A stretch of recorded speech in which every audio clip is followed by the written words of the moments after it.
American friends.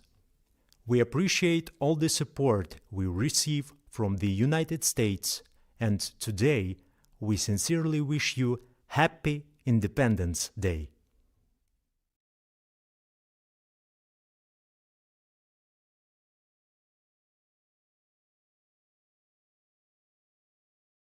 All right, everybody, check on into the stream. That's an Independence Day message from Ukraine and their military. Happy Independence Day. To those in the United States that are celebrating today, be safe out there tonight. I'm already hearing the fireworks going off. I need to put the chat on screen. Oops, I forgot to do that. But welcome, everybody. How are you guys doing on this July 4th, 2022? Lots of news happened over the weekend, including today in the United States. Wouldn't be a day of celebration without a mass shooting or a terrible, horrible event to dominate the day's news. And we're going to be going into that as well, and we're going to be talking about all the latest coming out of Highland Park, Illinois, and the mass shooting that had occurred today at a parade. So if you want to follow along in the description of our video, we're going to be going into all of that, and then we're going to be going into the latest in the war in Ukraine and the breakdown of the map, any map changes, any territory gains, any territory losses from Russia, Ukraine, etc. We're going to be going into that after we go into this the latest from the Highland Park shooter in Illinois. So if you want to follow along in the description of our video, just a few outside news updates outside of Ukraine and Highland Park, Illinois. So the latest, Crimo III, 22, was arrested in connection with a deadly attack on a Chicago area July 4th celebration that killed 6 and wounded 24. Authorities spent hours Monday searching for Robert Bobby E. Crimo III. He was apprehended shortly before 7 p.m. in Forest Lawn, Illinois, on US 41. Brittney Griner made an appeal to President Joe Biden in a letter passed on to the White House through her representative, saying she feared she may never return home. She asked that she, quote, not forget about me and other American detainees. The city of Akron has issued a curfew after protests sparked by the police shooting of Jayland Walker. Walker, 25 years old, died Monday after he was shot numerous times by 8 Akron police officers after an attempted traffic stop led to a police pursuit, police had said. The curfew announced Sunday will be in place from 9 p.m. Monday until 6 a.m., according to media released from the city. Jayland Walker was shot over 60 times. Hundreds of homes had been indulated in and around Australia's largest city in an emergency that was threatening 45,000 people, officials said. Days of torrential rain have caused dams to overflow and waterways to break their banks. So if you're in Australia, please be safe. You have a flood emergency threatening 45,000 people. We do have a wide Australian audience that tunes into us here on Mercado Media. So let's just get right on into it here and get the latest on the shooter in Highland Park in Illinois. Just get that right away. He was apprehended. So that is the good news, is the shooter has been apprehended in the last couple hours. If you haven't seen any of the latest updates on this and what's going on, but let's just get it straight from the police. Straight from the press conference. What I can tell you at this moment was approximately 15 minutes ago, the subject that we were looking for, the person of interest, Robert Crimo III, was spotted by a North Chicago unit at Buckley and 41, his vehicle, the vehicle that we were looking for. He attempted to initiate a traffic stop on that subject. That subject did flee. A brief pursuit went on. Ultimately, they were able to get the subject stopped at Wesley and 41 in Lake Forest. The subject was taken into custody without incident. So at this point, I, again, want to reiterate, things are moving very quickly, as they do, unfortunately. And we just want to keep you updated with the most relevant information. The person of interest is now being taken to the Highland Park Police Department, where we're going to begin the next phase of the investigation and speak with this person to make sure or see if, in fact, he is connected to this incident. So that's really where we're at right now. So Crimo apprehended. Now let's get the video of him being apprehended, and I have that here on Facebook. Watch the video shows the moment the person of interest connected to the mass shooting, which is Bobby Crimo, 4th of July parade in Highland Park, was arrested. Here's his arrest video.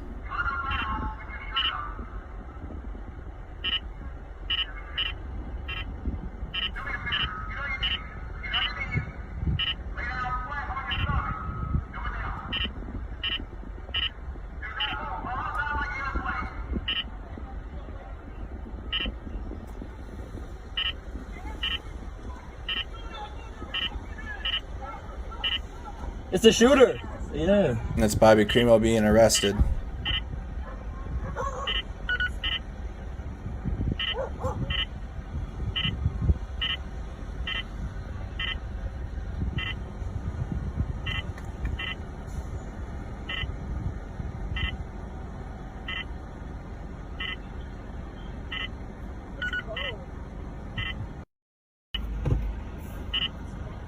So again, that's Crimo being arrested. Authorities said the 22-year-old Robert Bobby E. Crimo III, the person of interest in the deadly Highland Park July 4th mass shooting, is now in police custody. He was spotted in North Chicago. Police attempted traffic stop. He fled. Then they stopped him in Lake Forest and was taken into custody without incident. The holiday mass shooting left 6 dead and dozens injured. Police said the shooting happened around 10:15 a.m. during the July 4th parade. Authorities said the gunman opened fire from a nearby rooftop using a high-powered rifle. Authorities didn't say what specific information led them to identify Crimo as a person of interest in the shooting. Police are following up on multiple tips about the shooting and asked anyone with information to call 1-800-CALL-FBI. So that is Crimo being arrested. And then now here is video of the event. Video from Highland Park Parade. Shooting witness shows people fleeing as shots are fired. July 4th parade in Highland Park.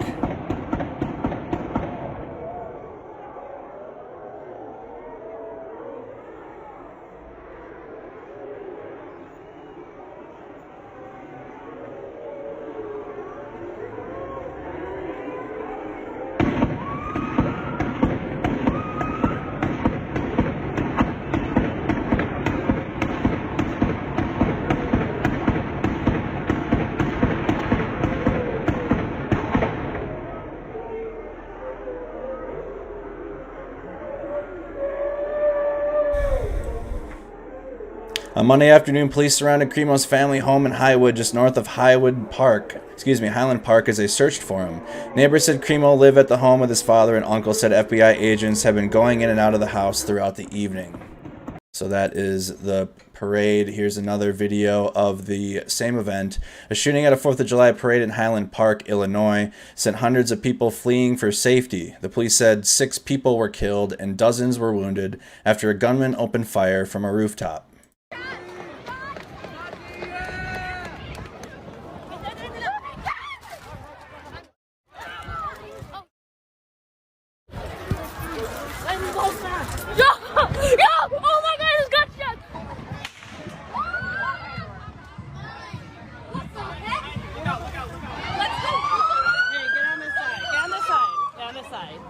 Get on this side, Gino. So, New York Times piece, and now here's Los Angeles Times. I served as the incident commander. The gunman opened fire on an Independence Day parade in suburban Chicago on Monday, killing at least 6 people, wounding 24, and sending hundreds of marchers, parents with strollers, and children on bicycles fleeing in terror, police had said. So here is from the Los Angeles Times. Commander on scene. I was present at approximately 10:14 when this started. There was an active shooter incident that occurred in downtown Highland Park during our 4th of July holiday parade this morning. This was an active incident, and all individuals are still urged to shelter in place at this time. Highland Park Police and numerous federal, state, and local law enforcement agencies are searching for the suspect. The suspect is currently described as a male white, approximately 18 to 20 years old, with longer black hair, a small build, and wearing a white or blue t-shirt. A firearm has been recovered from the scene. We have secured the perimeter around downtown Highland Park and are continuing our searches. At this time, 24 people have been transported to Highland Park Hospital. 6 are confirmed deceased. This morning at 10:14, our community was terrorized by an act of violence. Pause. Hold on. I apologize. Let me turn off that noise. Thank you to everybody that's sending, but let me turn that off so we don't get interrupted. There we go. Apologies for that. Our community was terrorized by an act of violence that has shaken us to our core. Our hearts go out to the families of the victims during this devastating time. On a day that we came together to celebrate community and freedom, we're instead mourning the tragic loss of life and struggling with the terror that was brought upon us. While we've all felt the burden of this terrible act, I want to pause and thank the first responders who ran towards the danger to render aid during this active shooter situation. We saw individuals who responded selflessly and put themselves at risk to save others. We've had an outpouring of support from federal, state, county, and fellow municipalities of resources and offers of condolences and concern, and we will avail ourselves of everything that they offer to us immediately. All right. Now, here is from Illinois Governor Pritzker on Highland Park mass shooting. It is devastating that a celebration of America was ripped apart by our uniquely American plague. America. I'm furious because it does not have to be this way. And yet we as a nation, well, we continue to allow this to happen. While we celebrate the 4th of July just once a year, mass shootings have become our weekly, yes, weekly American tradition. There are going to be people who say that today is not the day, that now is not the time to talk about guns. I'm telling you, there is no better day and no better time than right here and right now. It's the 4th of July, a day for reflection on our freedoms. Our founders carried muskets, not assault weapons. And I don't think a single one of them would have said that you have a constitutional right to an assault weapon with a high-capacity magazine, or that that is more important than the right of the people who attended this parade today to live. Yes, I'm angry. We as a nation deserve better. Let us pray for the injured and those who are still in the hospital tonight. And may the memory of those we lost today be a blessing and a call to action. So that's Governor Pritzker of the state of Illinois. Now we're going to go into some of the context from this guy. And again, I need to preface this because this is the internet. It's 2022 and I need to protect myself from being canceled on the internet. So what we're about to go into is some of the content that the shooter had posted, and we are going into it for strictly informational and educational purposes.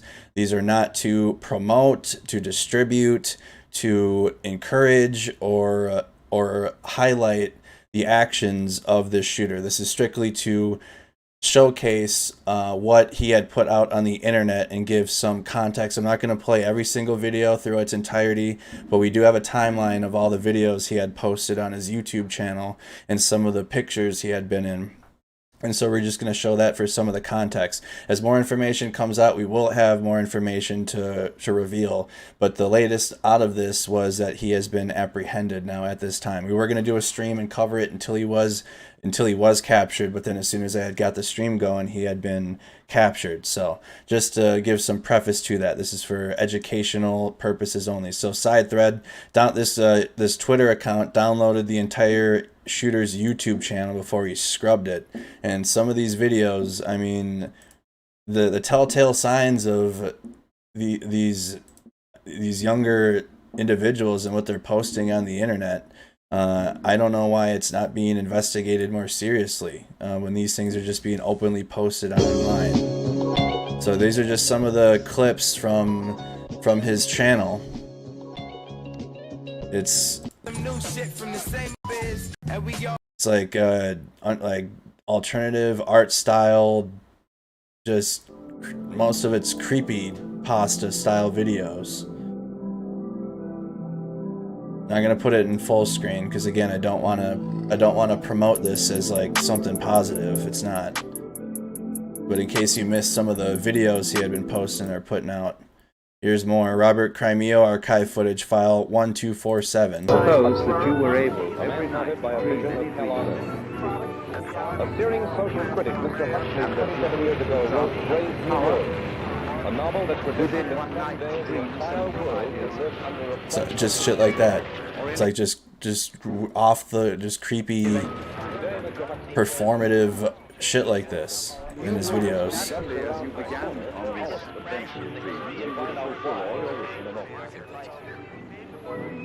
Just shit like that. It's the whole video. Alright, it's like nearly 3 minutes. Robert Crimeo archive footage. There's no sound on this one. Here we got Robert Crimeo archive footage file 1347. Wide awake? And like he labeled his YouTube videos like this, like Crimeo archive footage file. Like these are how he. This isn't like this Twitter account posting it like this. This is how he titled his YouTube videos.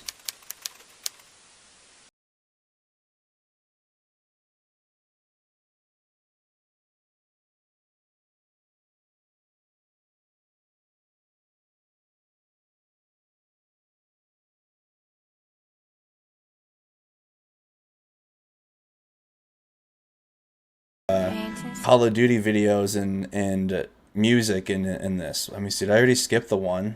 Did I skip the main one? No, we haven't got to it yet. There's Instagram videos on here and everything from his. Right? It's just tough in these situations. You don't want to showcase this content to promote it. Robert Crimeo archive footage file 1547.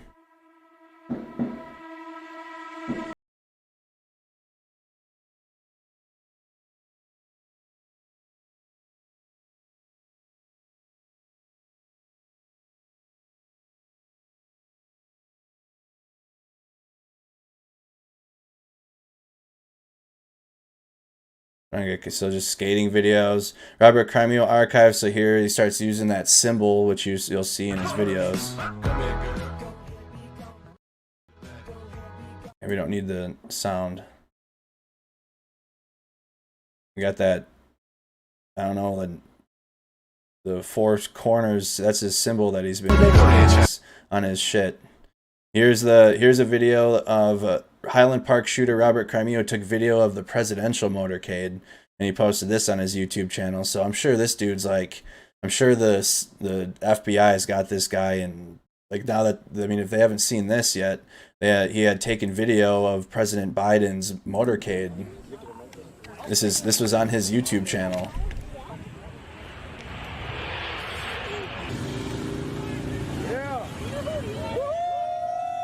Called Roberto Crimeo archive footage file 1747.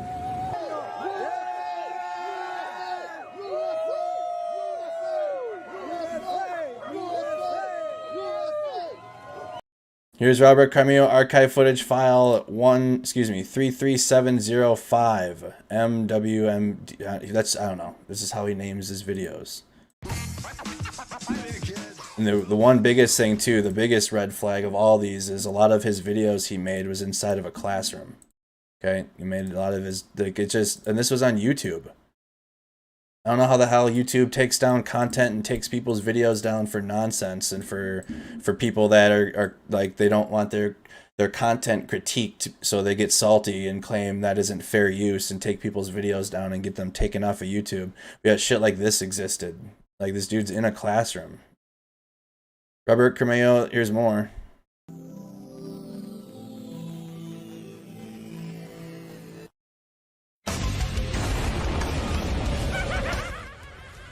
With the Call of Duty Zombies music.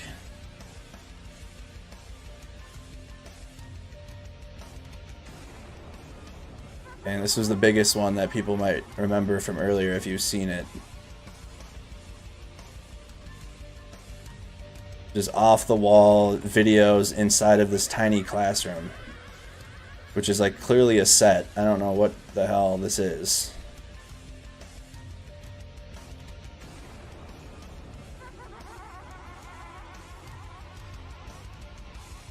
Okay. Here's a video from his room that he posted, like a music video type.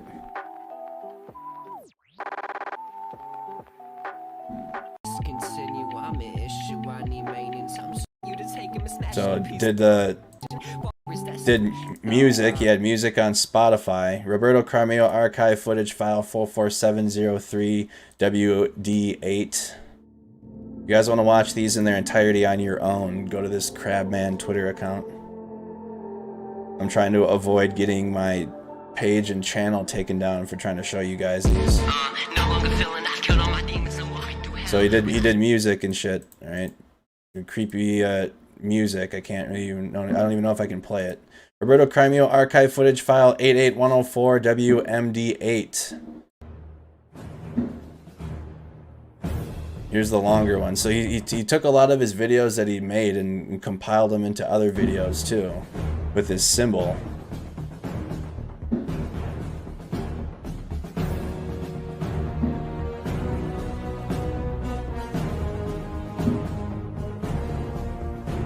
And he would just compile them together.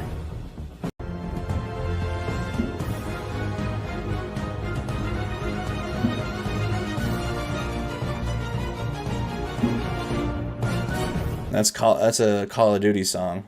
Roberto Crimo archive footage file 88104 WD8. These are like Call of Duty loading screen songs. Like when you're in the lobby getting ready to play. If you're wondering what the music is. More from the classroom, that little classroom he did. Roberto Crimo archive footage file 1057136.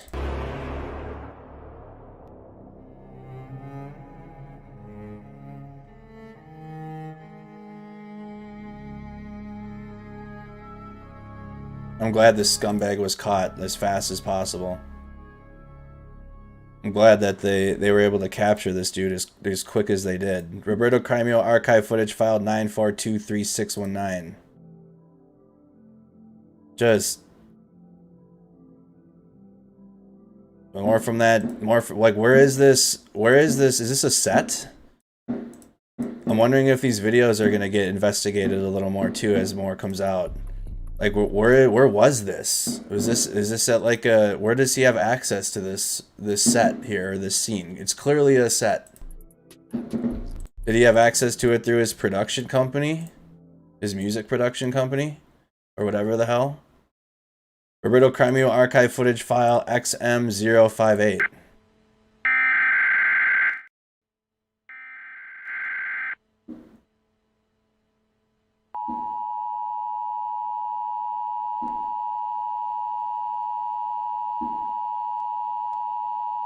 I believe that is the parade route. Roberto Crimo archive footage file WA487. Copyrighted song. So just posted just off-brand videos or off-the-wall styles of videos on his YouTube. I am breaking through no matter what, like a sleepwalker, unable to stop and think. My actions will be valiant, and my thought is unnecessary. I know what I have to do. I know what's in it, not only for me. Okay. Don't wanna... Again, you can find these full videos on this Crabman's Twitter account if you're really looking to watch the full thing. Alright, symbol, experts have at it. Origins, real, or did the shooter make it up? That was the symbol that this guy had been using. Here's Inbox. The Highland Park shooter appears to be Bobby Crimo III, the son of Bob Crimo, who ran for mayor of Highland Park in the 2019 election and lost. Born and raised in Highland Park, HPHS graduate, self-employed since 1990. I've interacted with countless locals, thanks to my local ownership of White Hen, Ravina, and more recently Bob's Pantries and Deli at Braeside, listening to a lot of stories and a lot of opinions on how our community could be improved. I'm running as a mayor for the person, for the people in our community. It's my way of giving back to the community who has been supportive over the years. I live local and will stay local. Dad ran for mayor.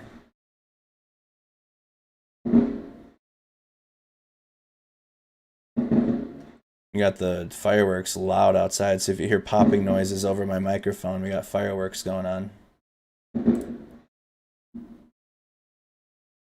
Dad ran for mayor in Highland Park. campaign sign that appears multiple times in this video is supposedly from his father's run for mayor, Bob Crimo for mayor. Highland Park shooter suspect Crimo taken into custody. That was 2 hours ago. There's a photo of him being apprehended.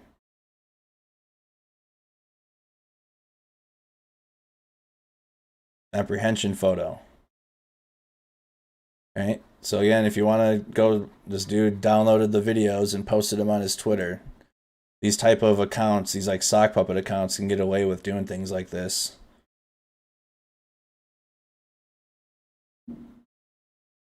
Alright, so go to that Crabman account to go check these out in full if you want. I'm not going to play them in their entirety. Don't want to promote this dude. I want to promote this dude as least as possible while still trying to provide context and the most information I can. You know, it's a tough tightrope to walk. So that is from the shooter, Robert Crimo. All right, he's been apprehended. Let's go to the homepage and see if there's anything new on that. Nicholas Toledo, 76, didn't want to attend the Highland Park July 4th parade, but his disabilities required him to be around someone full-time. He was in his wheelchair when the rooftop gunman started firing. He suffered 3 gunshot wounds, killing him. Portrait of a victim, 76-year-old grandfather who hadn't wanted to attend the parade. He didn't want to go. Police are now, excuse me. Let me get this. Like, so this page updates as it, okay. What a weird place for the page to update. Parade shooting live updates. Man in custody after hunt for gunman. I just wanted the story on Nicholas Toledo. Here we go. That's what I was looking for. Family tells of Highland Park shooting victim Nicholas Toledo. One of those killed in Monday's mass shootings in Highland Park was visiting his family in the area. The family of Nicholas Toledo told CBS 2's Tim Nicholas he was one of those shot and killed during Monday's mass shooting at the July 4th parade in Highland Park. Toledo was from Mexico and he was visiting his family for about the past month. Kimberly Rango, Toledo's granddaughter, said her grandfather was in his late 70s, loved to go fishing, paint, and go on walks with his family in the park. She said her mother had called her through tears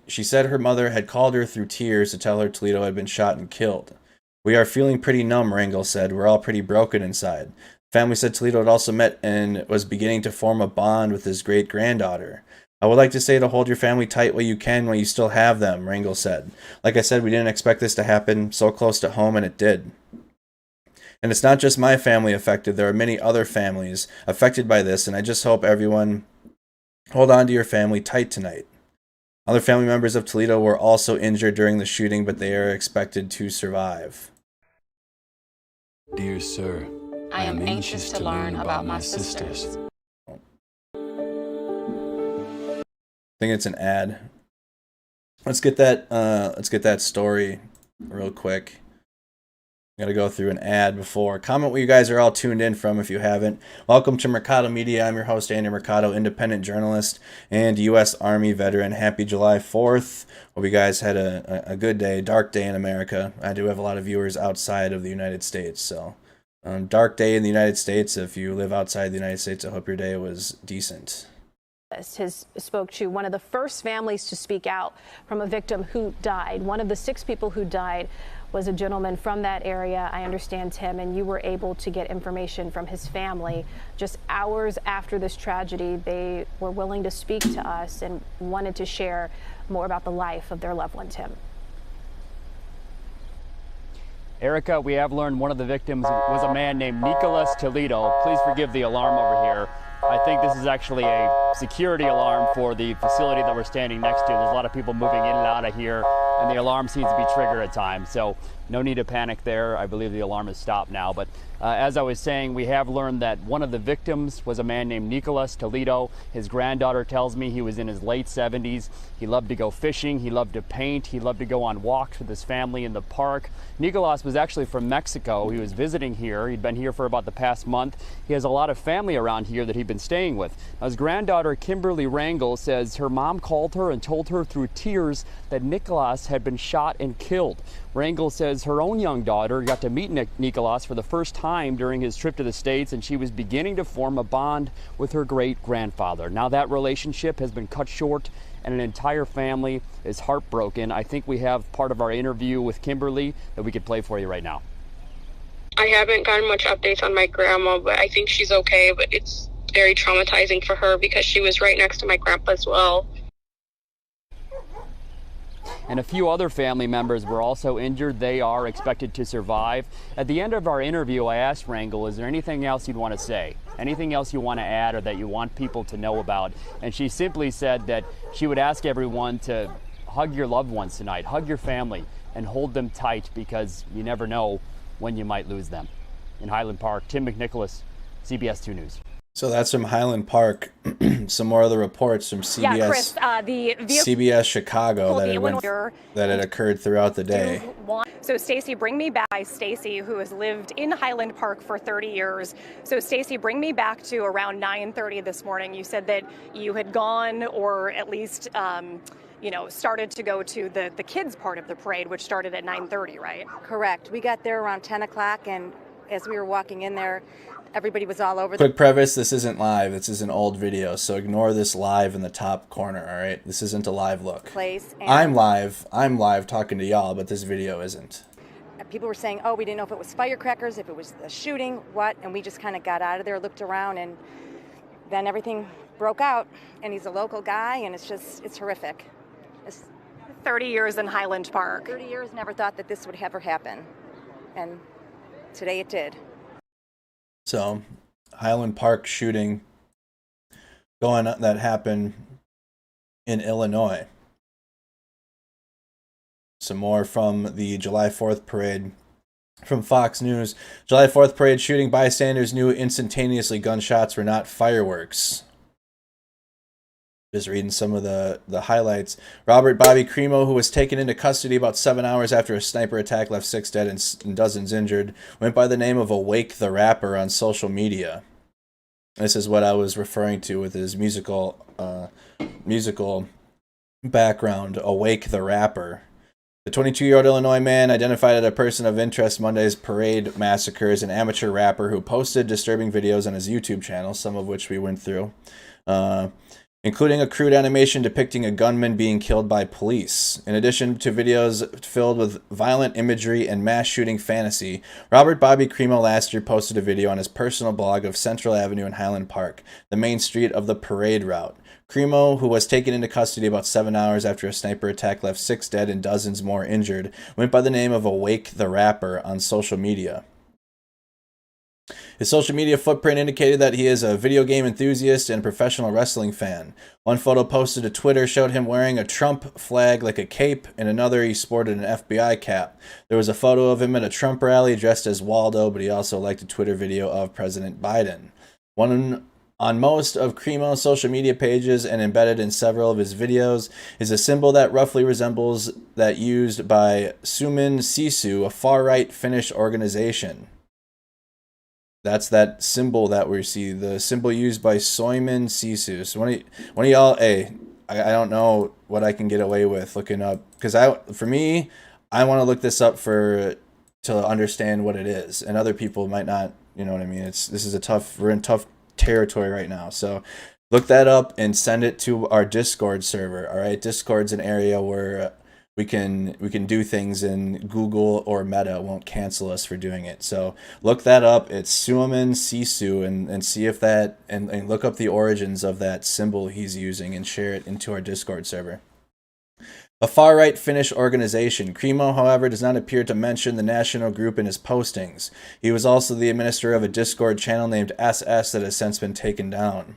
An Instagram account that has belonged to Crimo, whose family is from the Highland Park area, showcases several black and white portraits that reveal him with a tattoo of the number on one side of his temple and the word awake above one of his eyebrows. Crimo also appears to have hatch marks that add up to 5 under his eye. A neighbor who requested to remain anonymous told the Daily Beast that Crimo, who would ride around the neighborhood and nearby nature preserves on an electric bicycle blasting heavy metal.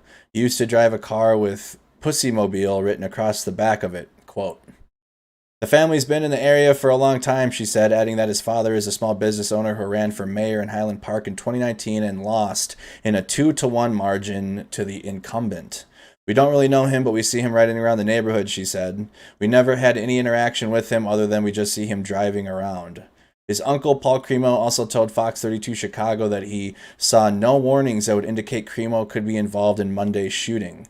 Quote, I saw no signs of trouble, and if I did see signs, I would have said something, Crimo said, adding that his nephew was a, quote, YouTube rapper who once worked at Panera Bread. Interesting. In one title, quote, on my mind, Crimo is seen inside an empty classroom in tactical gear and holding the American flag. In another, he raps, quote, like a sleepwalker, I am breaking through no matter what, alongside snippets of footage in which he appears to be armed. The video titled Toy Soldier is an animated cartoon that begins with a student texting in class while Crimo can be heard rapping, fuck this world. It cuts between images of heavily armed shooter going inside a school and opening fire and then engaging with police outside. The final scene shows the shooter lying in a pool of blood. Crimo also appears to have a blog where he posted several of his music videos and photos of himself. In one video titled Smiley Face Soldier, Crimo records himself painting an armed soldier with a yellow cartoon smiley face on a brick wall while the Star Wars theme song plays in the background. A listing for Crimo on the entertainment site IMDb describes him as a 6-foot hip-hop phenom who is the middle child of 3 and Italian descent. Self-described phenom. Some photos. Got the Trump flag around him. He's been seen at Trump rallies, but he's also liked Biden posts, apparently. See what else there is. Uneasy U.S. So this is from Time Magazine, just posted 25 minutes ago, some of the breaking news. And again, we will get to the war in Ukraine. It's just this is all going on here in the United States. If you're tuned in for Ukraine war updates, I got y'all. We got video to go through, plenty of video from Sky News, and then plus the map update. We just need to get the latest as this is developing. Uneasy United States tries to feat of July 4th marred by parade shooting. See what Time Magazine's putting out there. The shooting that left 6 people dead at Independence Day parade in Chicago suburb rattled Monday celebrations across the United States and further rocked a country already swash in turmoil over high court rulings on abortion and guns, as well as hearings on the January 6th insurrection. Yeah, we got a lot going on in the United States. A lot. The latest mass shooting came as the nation tried to find cause to celebrate its founding and the bonds that still hold it together. It was supposed to be a day for taking off work, flocking to parades, devouring hot dogs and burgers at backyard barbecues, and gathering under a canopy of stars and exploding fireworks. America. That's what the America metaphor. On a day we came together to celebrate community and freedom, we are instead mourning the tragic loss of life and struggling with terror that was brought upon us, Highland Park Mayor Nancy Reutering said. The parade began around 10 a.m. but was suddenly halted 10 minutes later after shots were fired.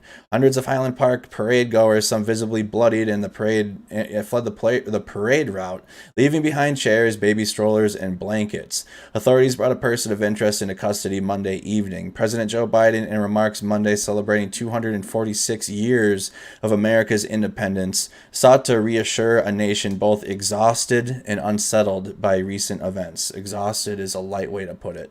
Are you kidding me? In recent days, there's been a reason to think this country is moving backwards, that freedom is being reduced and rights we assumed were protected are no longer. Biden said in remarks to military families and administration officials enjoying a picnic on the South Lawn at the White House. I know it can be exhausting and unsettling, but tonight I want you to know we're going to get through all of this. How? Sounds like more just words and now action from Democrats, as usual. Biden said many people see a divided country, but I believe we are more united than we are divided. Are we? He tweeted earlier in the day about the shooting, called it, quote, a senseless gun violence that has yet again brought grief to an American community this Independence Day. Quote, I will not give up fighting the epidemic of gun violence, the president tweeted. These are precarious times. An economic recession lurks, and the Highland Park shooting will weigh on a national psyche already raw from mass shootings like those seen at a recent Texas elementary school and a New York supermarket. Sharp social and political divisions have also been laid bare by recent Supreme Court decisions overturning the constitutional right to abortion and striking down a New York law limiting who may carry a gun in public. There's lots of Supreme Court rulings. Maybe we should do a stream going through all of the rulings, because there's more than just the Roe versus Wade being overturned. Nevertheless, many had reason to gather and celebrate for the first time in 3 years amid easing coronavirus precautions. I totally forgot that. I totally forgot about the fact the public gatherings were banned for the last few years. I didn't do anything for the 4th today. Nothing. I hear the fireworks outside, and we had the Ukraine Happy Independence Day video. That was the only July 4th feelings that I've had. And I'll play the Ukraine War Happy Independence Day video at the end too. There we go. Happy 4th. For many, July 4th was also a chance to set aside political differences and to celebrate unity, reflecting on the revolution that gave rise to the history's longest living democracy. Quote, "There's always something to divide or unite us," says Eli Merritt, a political historian at Vanderbilt University whose upcoming book traces the fraught founding of the United States, but he sees the January 6 hearings probing last year's storming of the U.S. Capitol as a reason for hope, an opportunity to rally behind democratic institutions. This guy's got rose-colored lenses on. Even though not all Americans or their elected representatives agree with the committee's work, Merritt is heartened by the fact that it's at least somewhat bipartisan. Rose-colored lenses. Moral courage is a focus for Americans to place hope. The willingness to stand up for what is right and true in spite of negative consequences to oneself, he said. That is an essential glue of constitutional democracy. Lots going on in the United States as of late. Person of interest, Bobby Crimo, has been arrested. That is the latest from the July 4th mass shooting. Here's words from Vice President Kamala Harris. Today's shooting is an unmistakable reminder that more should be done to address gun violence in our country. President Biden recently signed into law the first major bipartisan gun reform legislation in almost 30 years, and we will continue fighting to end this senseless violence. End quote. Well, the Democrats have had power in all three branches and have done nothing. So I don't know if those will be words or if those will be actions. We'll see. It's usually just words. Dr. David Baum described the devastating scene after the Highland Park parade shooting. At the beginning, I just did what I thought I should do, which is not leave and try and help a little bit. But at the same time, it's happening in everyone's community. Somebody with a gun perched up on a building taking aim on two corners. That's where all the people were killed. Their bodies were blown up. The people who died, the people who had body bags over them immediately, their bodies were blown up. The other injuries were non-life threatening, but nonetheless, those people were shot going to a parade. They went to a parade. I'm starting to begin to process what just happened, but I mean... So that's from Dr. David Baum describing the scene. Alex Perez reports the chaotic aftermath of a mass shooting in Highland Park, suburbs of Chicago, that left at least 6 dead and dozens injured.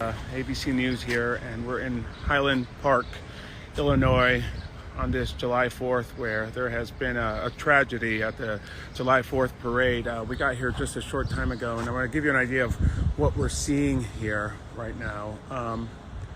It has been quite the fluid and nerve-wracking situation here. Let me turn this camera around for you. Authorities believe down the street here, at the very end here, where you see those flashing lights, that's where a gunman from a rooftop opened fire on families, crowds, people who had gathered to mark the 4th of July. That search for the gunman, that suspect, continues. Authorities describe him as a young white male with dark... So that was earlier in the day. I was just seeing if he was going to give some personal thoughts on what was going on out there. Get some first-hand accounts of their experience from the day. So just the only report I'm seeing coming out is Nicholas Toledo, father of 8, who recently became a great-grandfather. Just some information about any of the victims from this piece of garbage's mass shooting today.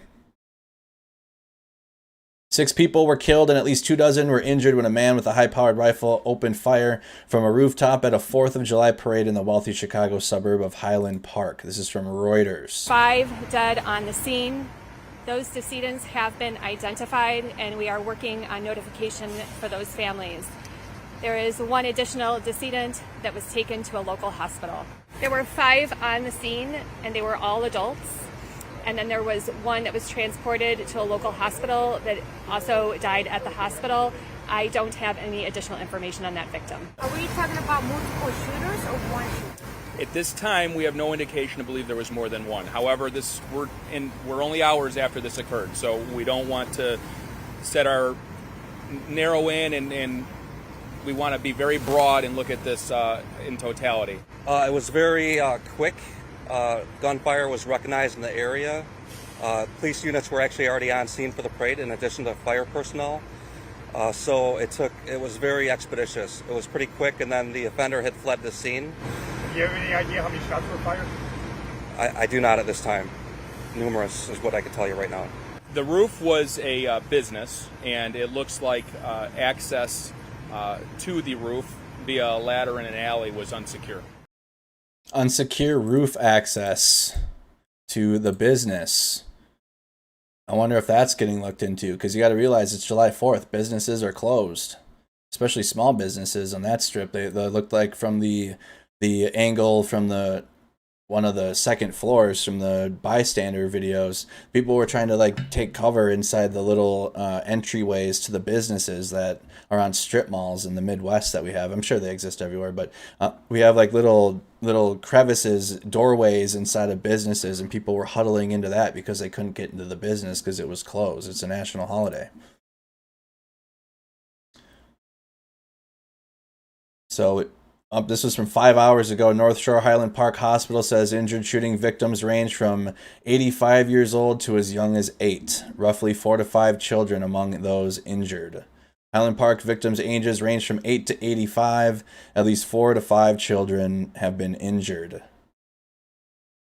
FBI Chicago. So they had the press conference already. From 3 hours ago. Nothing new yet has come out, and I'm interested in all the information from this.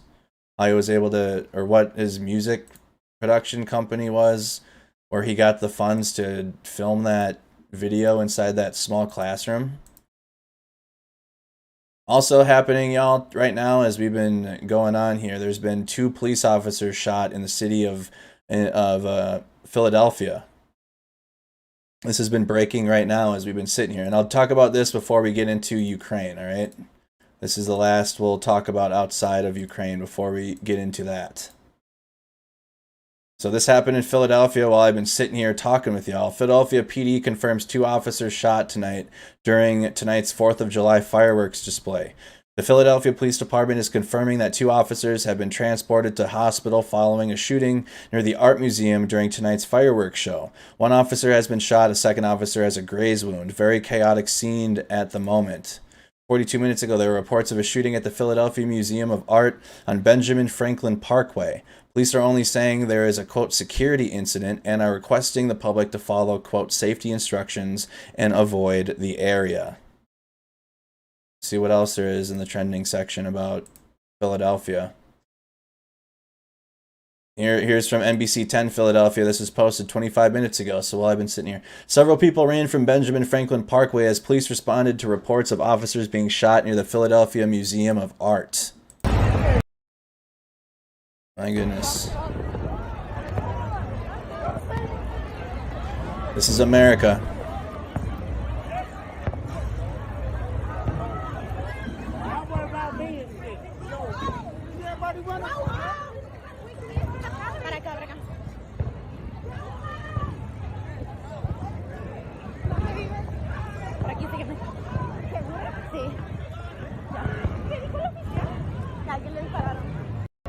It's a video coming out of Philadelphia.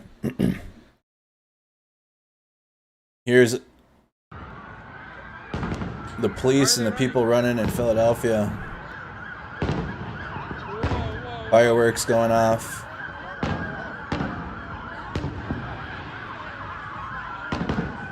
Yeah, a real good time for celebrations, isn't it?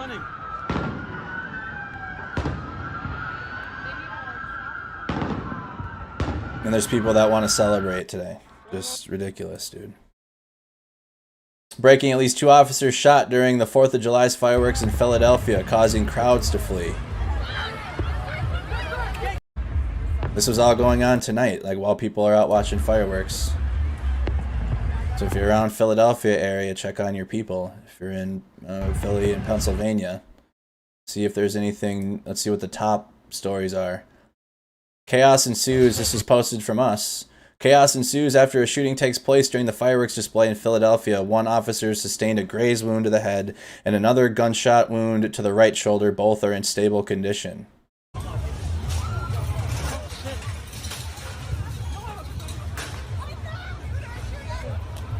This is going on in Philadelphia.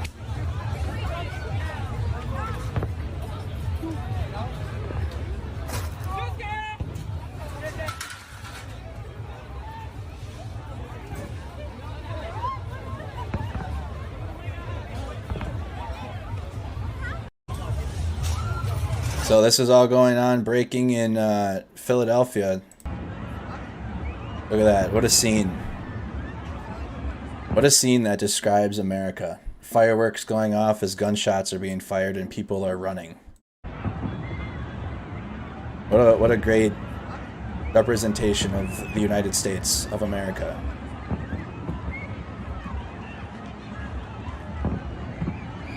Everything's all pomp and circumstance and dog and pony show, while what's really going on the ground is like what these people are doing right now.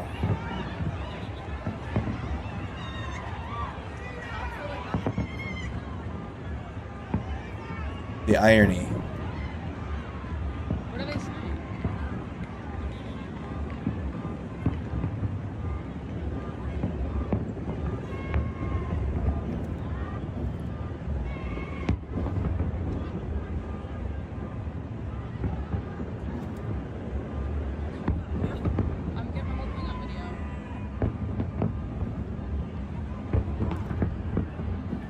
People fleeing the fireworks scene or whatever. I haven't been to Philadelphia's fireworks display. I've been to other states, but this seems to be in like a major city park. This is all just coming out right now while we were going over the mass shooting on July 4th, or excuse me, the mass shooting in Highland Park today.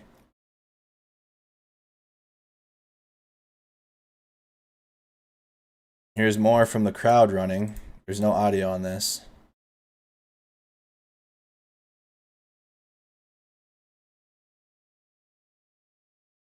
I'll have to keep double checking on this while we go through the Ukraine war, and then at the end I might have to come back to this to get some updates. 2 officers shot at Philadelphia fireworks. Shooting started about 10 minutes in. Officers at hospital. Manhunt underway. Possible active shooter situation. Why are they running?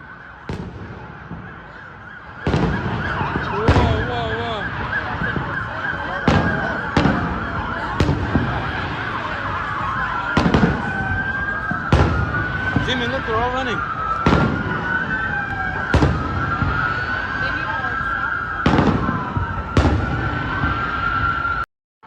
That's a good way to put it. Julie says, America, the only thing free is PTSD in the United States. I guess I don't know if I want to play this, because this is saying there is Patriot Front members out there, but I don't want to play videos I don't know. So we'll be waiting to hear more from that. But again, this is breaking while I've been live here, is the shooting situation in Philadelphia. One more time. And we'll be coming back to this. Join our Discord server to send updates while we go. And again, I'm about to provide a Ukraine war update and go into all the latest in that. But this is a chaos ensues after shooting takes place during fireworks display in Philadelphia. One officer sustained a graze to the wound to the head, and the other gunshot wound to the right shoulder. Both are in stable condition. So both officers are in stable condition right now.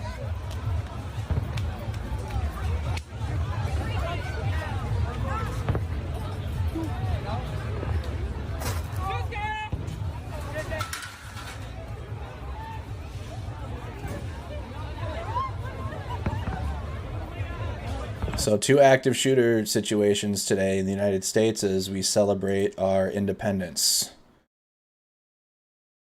Let's see. I think that's about it for Philadelphia. Let me just search.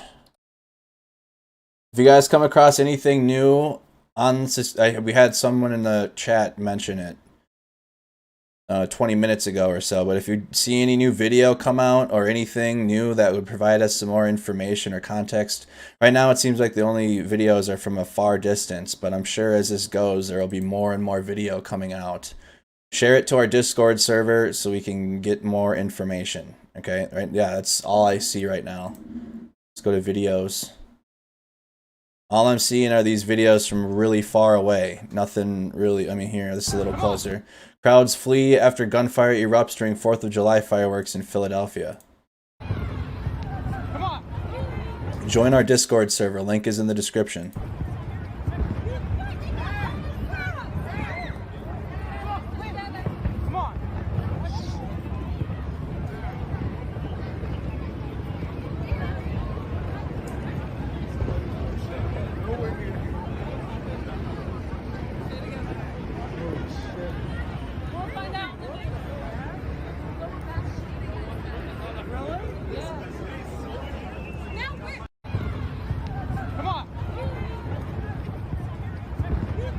Okay, so that's more video going. Here's even more.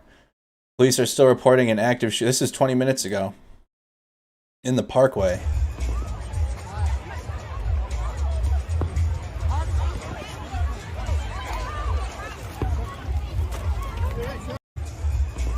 So this is a little bit closer to where the scene would be, but again, a lot of these videos are. Here's a little closer. Chaos erupts on the streets of Philadelphia after a shooting during a 4th of July fireworks display. This is all breaking.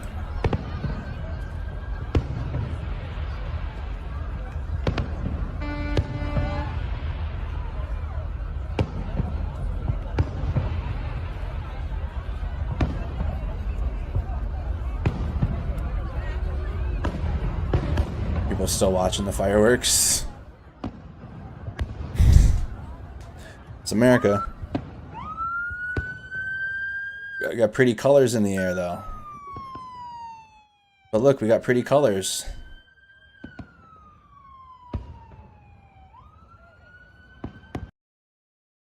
Here's a officer update. Philadelphia Police Department has confirmed an officer was shot.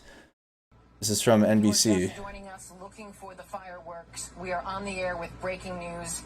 2 Philadelphia police officers shot during the fireworks, during the party on the Parkway, and now police have responded en masse and have pretty much surrounded this building.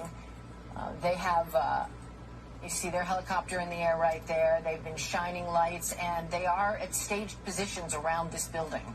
So if you look at this shot right now, just to get your bearings, on the left side is that on-ramp onto the Vine Street Expressway. It wraps around the building on the Schuylkill side. And to the top right would be where the Philadelphia Museum of Art is.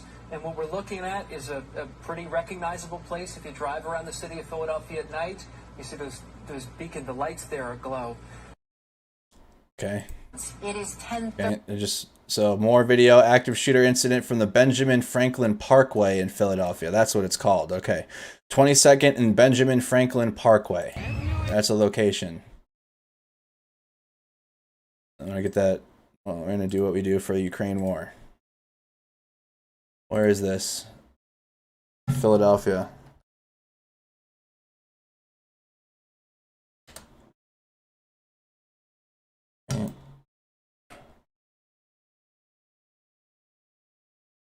Oh yeah. Okay, here we go. So, Is it North 22nd Street and Benjamin Franklin Parkway? There's the Philadelphia Museum of Art. Satellite. There's that long stretch of roadway. I've never been to Philadelphia. Yeah, we got street views. We got street views all over here. So here's where we're looking at videos coming from. In Philadelphia. Philadelphia Street of Art, all the people running along this road. We get a little closer to the art museum. That's up here a little more. Where the fireworks display is going on right now, and all the news coming out of Philadelphia. Main stretch of road.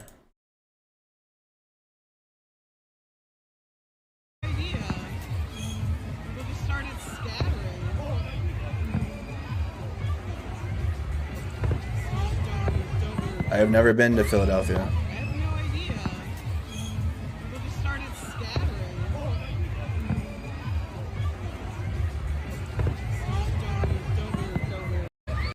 So looking for some more here, just want more context. Philadelphia 4th of July fireworks ruined by some psycho shooting at cops.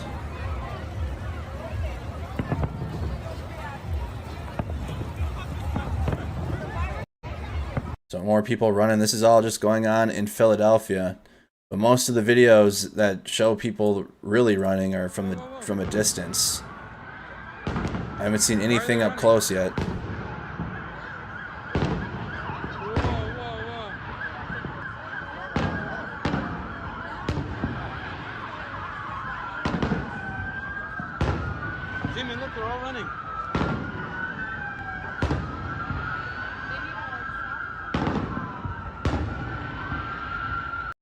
So that's it. Any more information you guys come across? Oh, here we go again. Please stay safe, everyone. Scariest things I've ever experienced. No audio. No audio there. We posted this one. People running. 2 officers.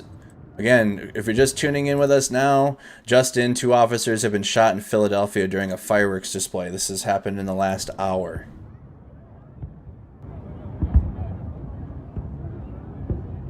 Thank you 999 for subscribing to the YouTube channel. Hit that subscribe button to be able to comment in our live chat. Follow us on Facebook. Yo, why is everybody running? The loads are being gunned, right? Yeah. I would assume that's why. Follow us here on Facebook as well.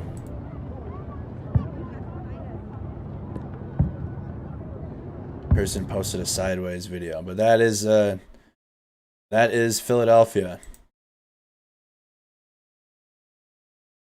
And the scene on the ground of a shooting during the fireworks display celebrating America's independence. Well, since we're on the subject and I'm sitting here with breaking news, we have even more. This was sent to my messenger. Thank you to the mods. Jesus, dude. Shooting scare causes panic at 4th of July fireworks in Orlando, injuring several people and causing some to jump into a lake. No evidence of shooting, so just a shooting scare. Why are people out celebrating right now?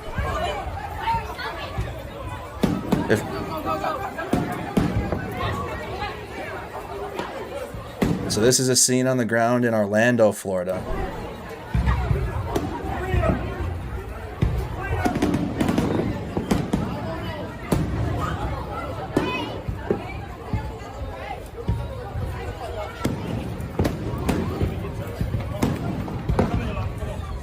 This is why I stay home now and spend $60 on DoorDash orders. Let's go. Let's go.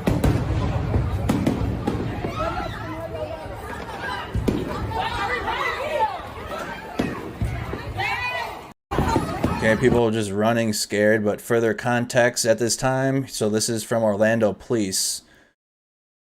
At this time, it appears that a noise during the fireworks show confused some spectators, causing the reaction. No serious injuries have been reported. Only minor injuries suffered by some spectators who fell during the commotion.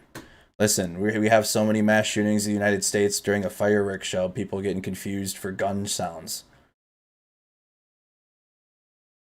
If you were separated, you can make your way to family reunification designated area at North Rosalind Avenue and East Robinson Street. Lost and found. If you left any items behind the park, you're more than welcome to return. You are more than welcome to return to retrieve them as our officers remain in the area to assure you can do so safely. Looks like they have police perimeter set up there in Orlando. Hell yeah, look at that's what I said. I don't even know who this people are afraid. I don't know why you'd be going out in these situations right now anyways. People are on edge for everything. So the only active shooter right now from nothing in Orlando. The police have put that to bed. Nothing in Orlando. Just noise. So fireworks sounds causing people to flee and be scared. All right. And then in Philadelphia, however, there is an active shooter situation where 2 police officers have been shot and they're gonna make it. They're not life-threatening wounds. They're not life-threatening gunshots. But I'm not seeing any information about the shooter being apprehended yet or anything like that from Philadelphia.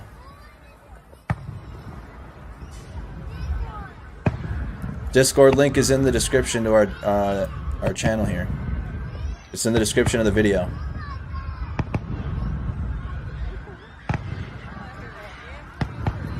You can hear the... So this is in Philadelphia.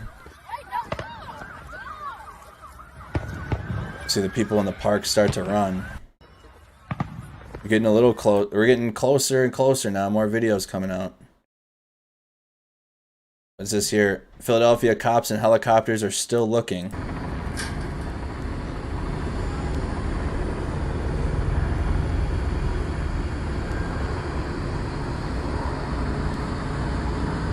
Tons of helicopters.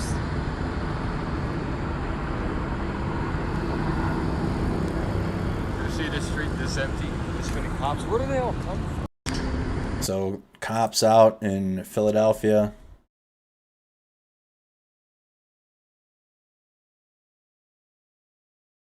For real. Seems like America is a bit scary whether it's a celebration or shooting. More on the ground. What is this? The pro-choice protest in Dallas. Okay, so this is going on in Dallas. It's protest, or excuse me, pro-choice protest. No shootings. 2 officers have been shot in a mass shooting in Philadelphia. So it's Hip Hop News posted that. So it's being widely reported now. Nothing new though. So if you guys do come across any new video, share to our Discord. Let me check my Discord really quick and see if you guys have been while I've been talking here. If not, we're going to get into Ukraine.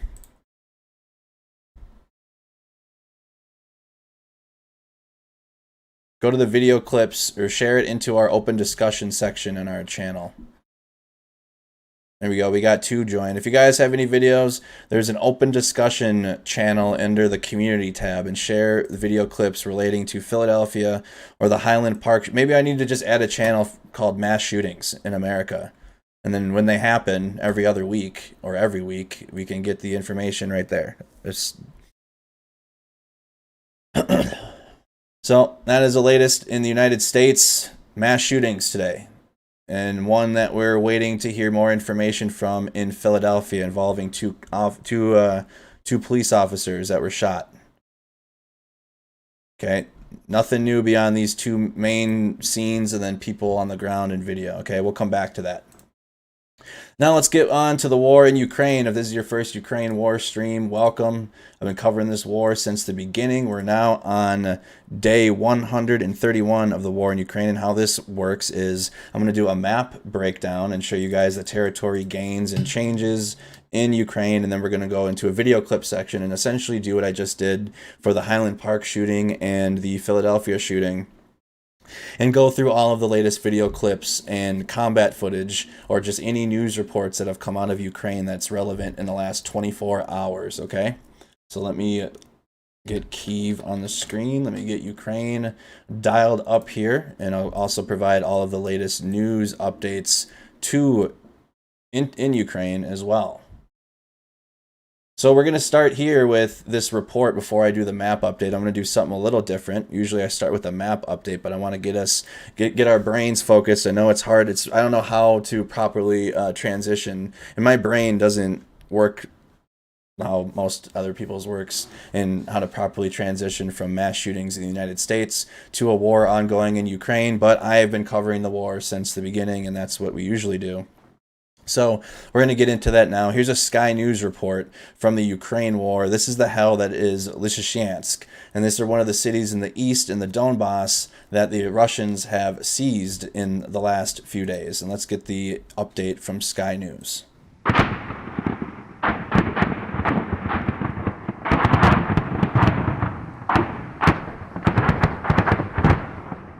This is the hell that's Lysychansk, and it's a hell that never falls silent.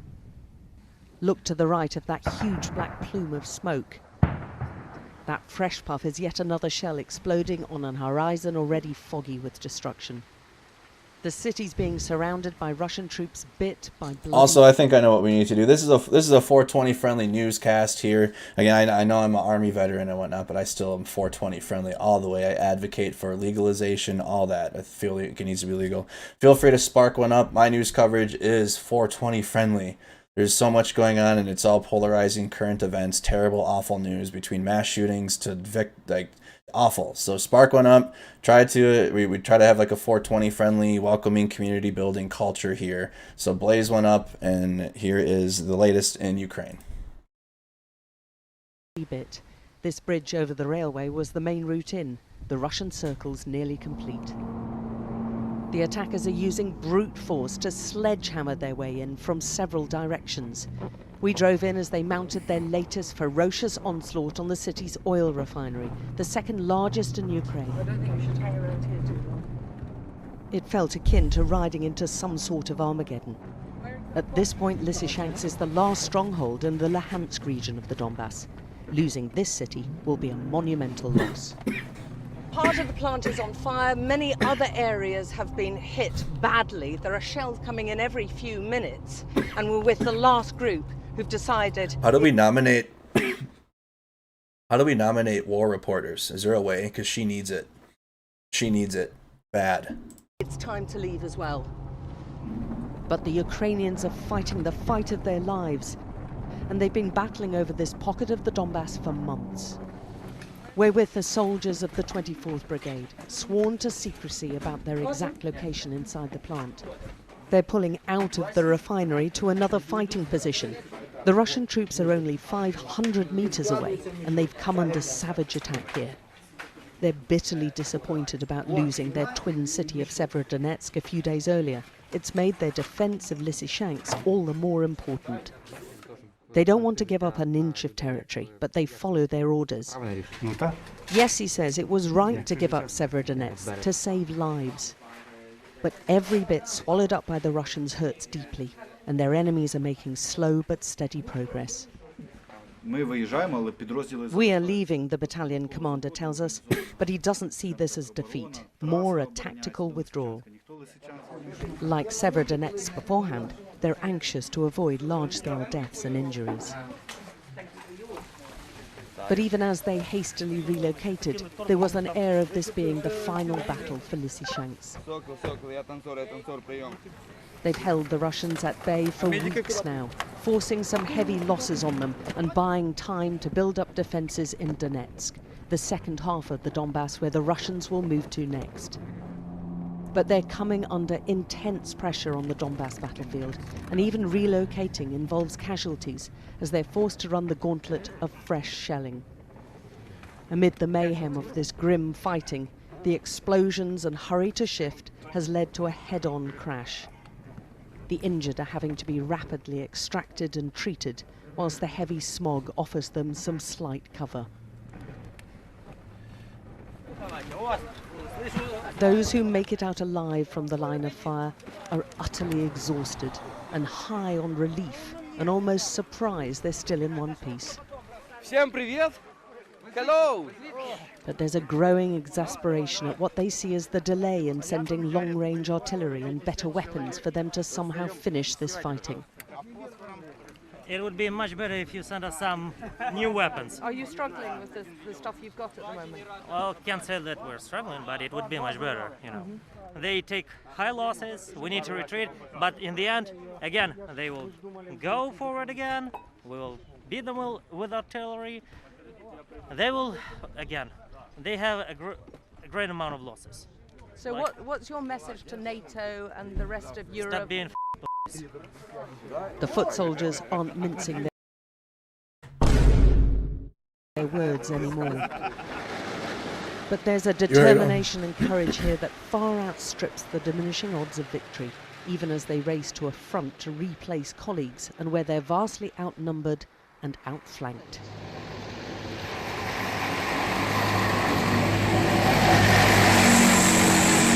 They're still showing peace signs, so I'm getting the impression they're still very optimistic. What's your feeling? Ми так само. Ми всегда за. Ми Україну не здамо. 19-year-old Eugene has a face etched with the grime of war and seeing friends die in Severodonetsk. He spent 4 months sleeping and battling inside this armoured vehicle. He's old enough to fight and nearly die, but young enough to question withdrawing from Lysychansk. Конечно, обидно, то, что если мы просто его, считай, почти отдали. Северодонецк, да, нас там задавили, а з Лисичанська просто починаємо уходити. Ну, лично моє мнение, там можна було б ще хоч трохи не подати. But the city is being changed beyond recognition, with every major landmark in the centre damaged or destroyed. It's a mass of debris and destruction. The city's authorities and police say already about 3/4 of the area is devastated. There are several thousand residents still here, where the rumble of deadly weaponry is now part of their daily routine and increased with a savage intensity over the past few days.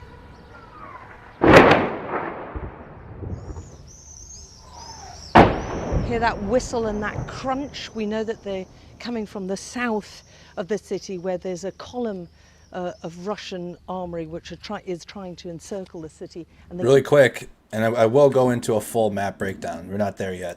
And those that have been tuning in every night are usually like, whoa, this is early than usual. But what we're talking about here is the city of Lysychansk. And I'll just do some drawing right now. This isn't part, if you're tuned in, Larry, this isn't part of the update.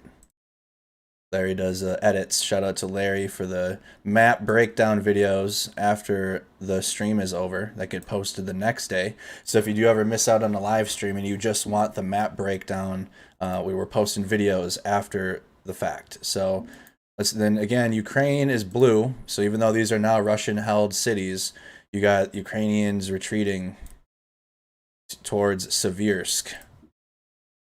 And they're retreating away from Lysychansk, whereas they fought to try to hold Severodonetsk. They were held up in the Azot plant here, and then they retreated back into Lysychansk, and then now the Ukrainians are retreating to Seversk, which Seversk and Bakhmut are the next two major Ukrainian cities that are under threat of Russian control. Right, the Russians just got Severodonetsk and Lysychansk in the Luhansk Oblast, and now they're going to be pushing forward onto Seversk and Bakhmut. And here is where, just real quick, the Russian advance. You got it coming from the north. Russian advance from the north. You got it coming from the south. Right now they're trying to disrupt the T1302 highway still. Damn it, I'm doing this. I can't do it half-assed, so I've just got to give you. Here is the T1302 highway. Okay, whatever, I'm doing it. Okay, this is the supply line, ground line of communication, main highway that the Ukrainians and now Russians have been using. So you got the Russians that have been fighting for dominance over this T1302 highway. Okay. Fighting for dominance over this, and they've established that. And then here's the other route the Ukrainians have, which is the, excuse me. Oh. Excuse me, there it is, which is the T0513 highway. Apologies. This isn't counted as the map update. I just want to provide some context to this area. Then it connects to the T1302. Okay, this is the route the Ukrainians are using to leave Lysychansk and leave this region. They're retreating from the area as the Russians are advancing. So you got arrows going down this way. You know, the Ukrainians retreating. Going that way as the Russians are advancing in the east. This is the only area the Russians are winning. Okay. Russian advance as well there. Russian advance here, here, here. Okay. That's what we're talking about. And this is where the report that you're watching from Sky News is taking place in Lysychansk around the retreat of the Ukrainian military around this region as they're leaving.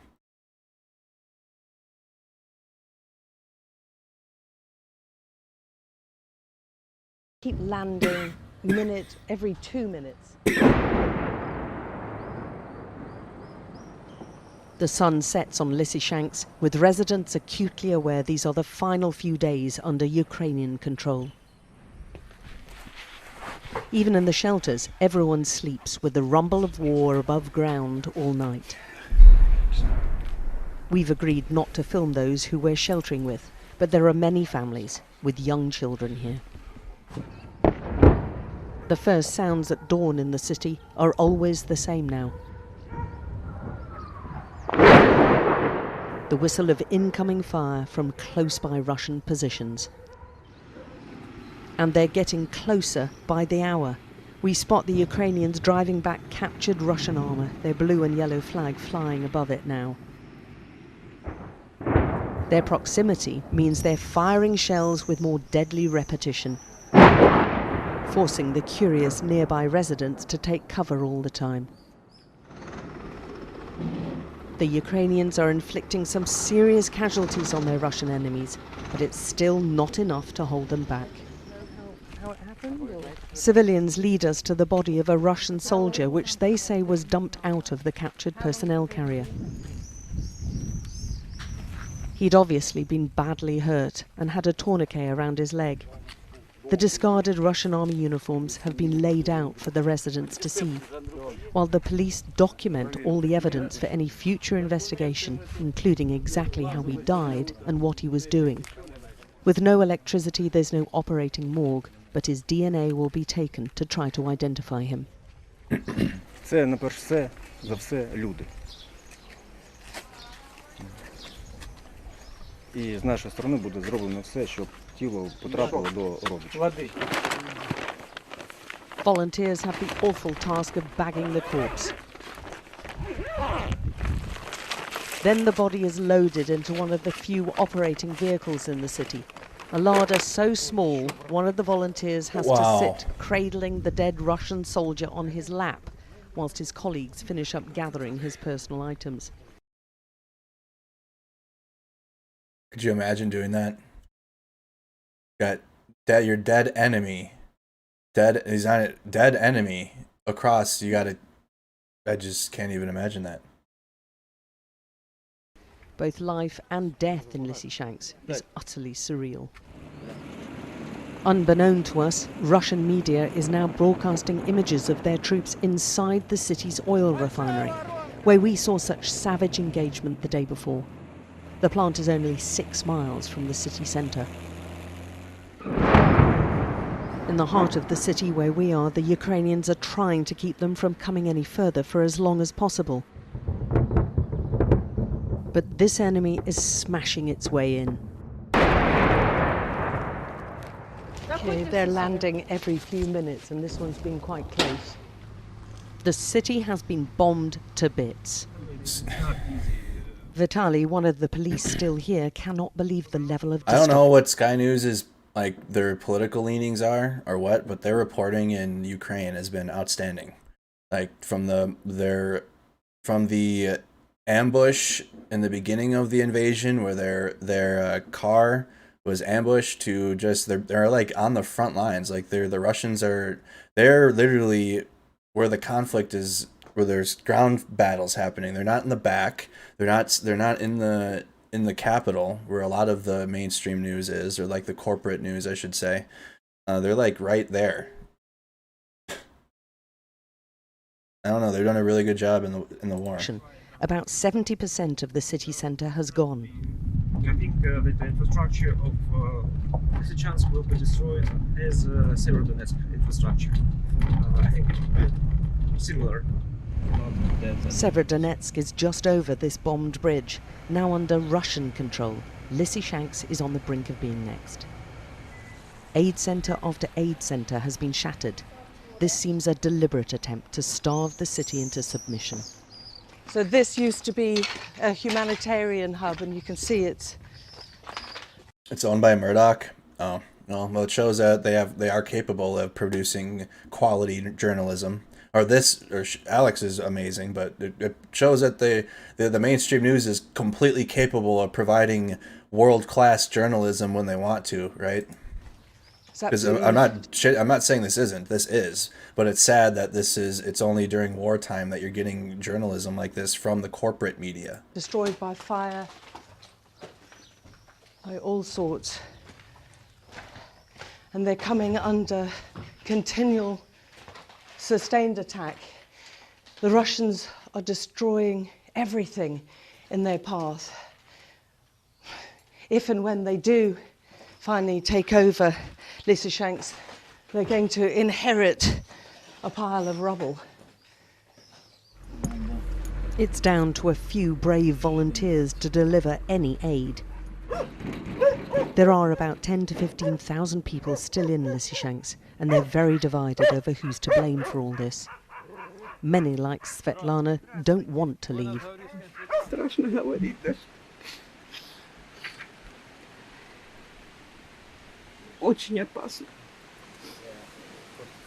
Vitaly, the volunteer, has brought a few essentials, all desperately hard to get hold of now.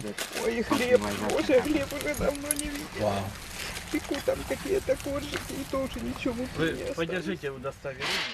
Her husband Fedya shows us the bunker where they flee when the shelling's too intense.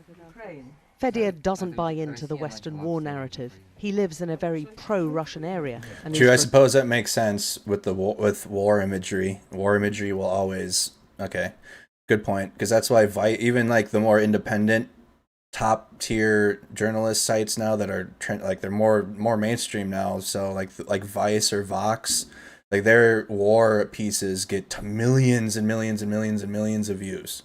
Like every time, like before the invasion, I do remember watching Vice's coverage of the Ukraine war, and those videos had millions upon millions and millions and millions of views still. Reluctant to say. So I guess that's a good point. Кто его знает? Чи Зеленский, чи Украина, вернее, Россия свое, Зеленский свое доказывает. И там не знаешь, кто вот уже пенсии 5 месяцев, нема. Ни Зеленский не платит, ни Россия не платит. Все. Вот то. Как бачишь, картошку последнюю доедаем и все.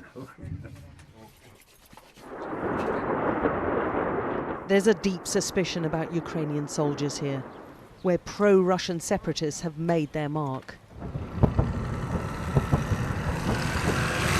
Much of the misery, the daily, even hourly struggle to survive is blamed on them. Even finding water is a mission. And listen to what they're singing. It's a Soviet victory tune. Привет, а вы откуда? Where are you from? Another asks us. А вы откуда? С России, это с Америки? А? Британская. Британия? Британия. Так не пишите правду. Правду не пишите. At one of the city's lakes where they're getting water, few will talk to us. This group blames the Ukrainian government and all supporting them. Who do you blame for the whole thing? Украинцев. Ну это они же развязали, никто ж другой. Россия наоборот хочет помочь Украине. The trees offer some visual cover, but no one feels safe here. No one is safe, and every hour the city edges closer to being cut off. So in this crazy urban battlefield, contact from faraway family brings tears and joy. Спасибо вам большое. She's very worried about the Russians coming. Neighbours find themselves on opposite sides of this war. Спасибо, спасибо, спасибо большое. Знаєте, коли вона кончиться? Скажіть, пожалуйста, коли кончиться війна? Коли? Сил уже немає, немає сил. Коли кончиться війна, скажіть. But there's no sign of an end at all. These Ukrainian special forces inside the city centre are part of the troops stopping the Russians from entering. Each delay allows time for more bolstering of defensive positions elsewhere. But for every inch of territory, the Russian troops are paying for it heavily in lives and equipment. And there are frantic last attempts to persuade people to leave. Не собирался. А почему? Просто думаем, что дальше ждем. Ну, что дальше? Дальше ждем боевых действий. Уже идут. И вы видите, интенсивность с каждым днем все больше и больше. Уже идут. Поэтому есть смысл. Жену отправил. Есть смысл на какое-то время сейчас покинуть территорию активных боевых действий. Ну, тем самым спасти себя хотя бы. Понимаете? Могу пройти? Да, идите, пожалуйста. He isn't convinced. Many fear they'll never return if they leave. But some have no choice. Hernadi's held out so long, but with the fighting almost on his doorstep, he's taking probably his last chance to leave. Among those fleeing, a young mother and her teenage son. A few hours earlier, they were scrambling out of their burning home after it was hit. Her husband didn't make it. They have no idea where they're going or where they'll stay. Бомбежку пережили, мины пережили, ракеты пережили, грады пережили. Но мой муж не пережил грады. Его полностью разорвало. Мы его похоронили во дворе. Сегодня нас военные вывезли. They flee as Russian troops have all but... You gotta realize the citizens in this area, in Ukraine, in the Donbass, are being propagandized by Russia. The Russian propaganda is at its all-time high in this area, so the people that live there are receiving Russian media, Russian information. Russia is pounding them with their propaganda. They have been for years, decades. So of course they're going to be parroting Russian narratives. Their city. And it's not all of them. Losing the whole of one half of the Donbass. But the miracle is how long the Ukrainians have held out here for. Those left behind have been caught between two armies. The Russians deny they're targeting civilians, but plenty of homes have been hit in the fight to seize this city. A few meters away from the flames in this building, we find Ihor, a pensioner who's struggling to accept his flat's been bombed overnight. Both floors above his are burned right through. Are you still staying in there? My opinion, it goes back to the last president of Ukraine, which the last president was from the east, right? And he was ousted, which Russia played that as if Ukraine isn't looking out for the people of the east because Zelensky was elected because they were moving more towards being a part of the European Union and moving away from Russia's control over Ukraine, because the last president of Ukraine was a Russian puppet, like most of the countries around Russia are. So the reason why the people of the East were quote unquote upset from Vladimir Putin's perspective, or the Kremlin's perspective, is because the last president was ousted and he was a pro-Russian puppet.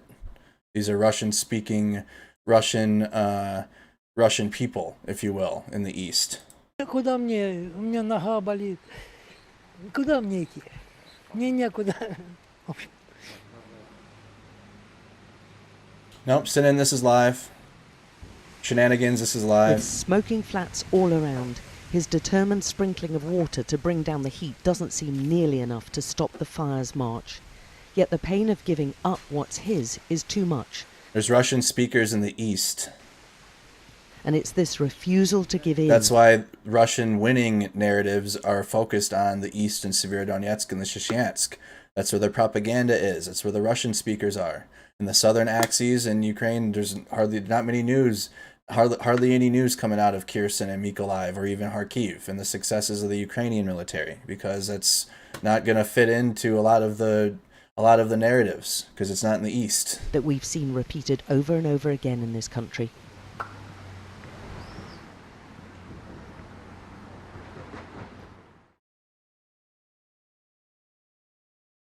A few days after we filmed this report, Russian troops entered the city center. That was from the Kadyrov unit.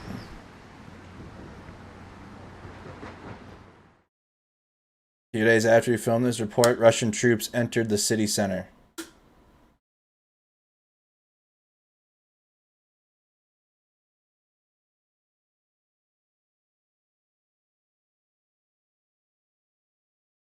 President Zelensky has vowed to retake Lysychansk. And then here we got Ukraine war, Russians wore down in Lysychansk. This came out on July 4th, another Sky News report. Next on the Russian target list. They know the rest of the Donbass is next on the Russian target list. We're the first British journalists to get a look at the foreign-supplied heavy artillery they hope will turn the war for them. And they remain optimistic, despite their recent losses, with this message to the Russians. It's not for long, the commander says. We'll kick you out and get it all back. The loss of one half of the Donbass is tough, but they're not giving up. They can't. This heavy artillery system is highly accurate and highly mobile. They've been provided to Ukraine by multiple countries. This one's a Caesar and it comes from France. But they are still heavily outnumbered and outgunned by Russian stocks. And that's why they're crying out for many more. The Russians are already pushing deeper into eastern Ukraine. This is the Ukrainians' most effective way of fighting back. The Donbass battlefield has seen the most intense fighting of the year so far, since the Russian leader unilaterally declared the two regions independent.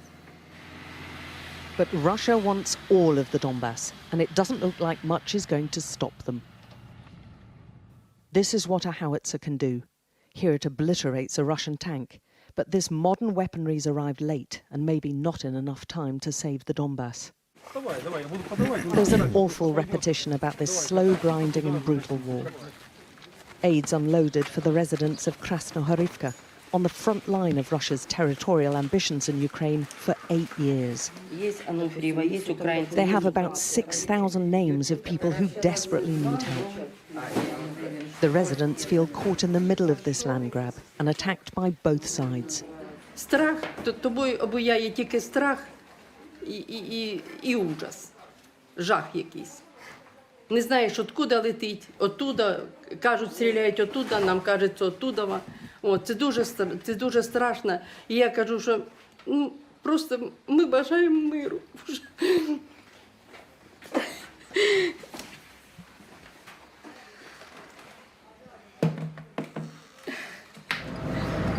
To drive around Donetsk, the people in there are just fed up, is to take your life in your hands every time. The road is pitted with craters. He's pointing at a cluster bomb left in a field of wheat. So one shell landed there? Да, да. And it blew out all the windows here? The one hospital here has been hit several times. It's barely functioning, with most medics too scared to work here. There are shell craters dotted all around. And again, a distant sound of more artillery fire. Olga is immediately on edge. How often does this happen? Every day, she replies. All the time, every day. During the day when we're with people, it's not so scary. She insists we all go inside the hospital for safety. Okay. The boarded-up windows inside offer slim protection against the power of a shell or an airstrike. It's an international war crime to deliberately target civilians or medical facilities. We travel even closer to the Russian line and Marinka town, which has changed hands a couple of times already, and where the Russians are intensifying their attacks now. Here they say the Russians are using all types of artillery, all types of missile. and we were shown parts of what the police say were air What's bombs that? used for firing phosphorus. Phosphorus again. The Russian tactics are terrifyingly familiar. Hit, destroy, then advance. We're trying to keep to the tree line because they're pretty convinced that there are a lot of saboteurs, Russian saboteurs operating in this area who are acting as spotters for the attacks, and the attacks have been pretty extensive. So again, the residents have gone underground.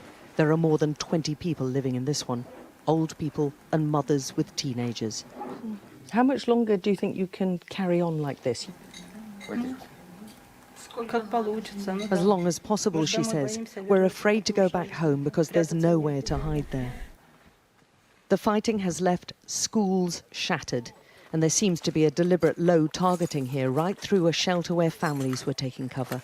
Nothing seems off limits in this war. Alex Crawford, Sky News, in the Donetsk region. Nothing seems off limits. So the people there taking shelter, taking cover in the area, try to stay away from the Russian shelling that's going on in the east.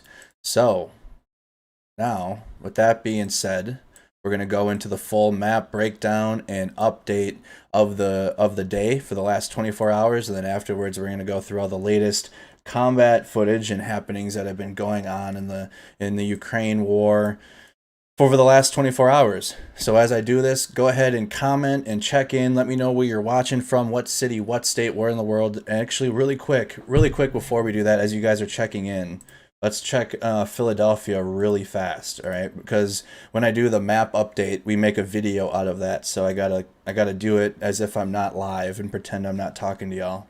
Otherwise, I'll get distracted. Let me check Philadelphia one time quick and see if there's anything new going on there. And I'll give you guys that too. So an hour ago, CBS Philly, 2 police officers have been shot in the area of Ben Franklin Parkway during Philadelphia's 4th of July festivities. So just seeing, let's see if there's any new video that has come out. Not seeing any yet. I'm not seeing anything new. Let's go to latest.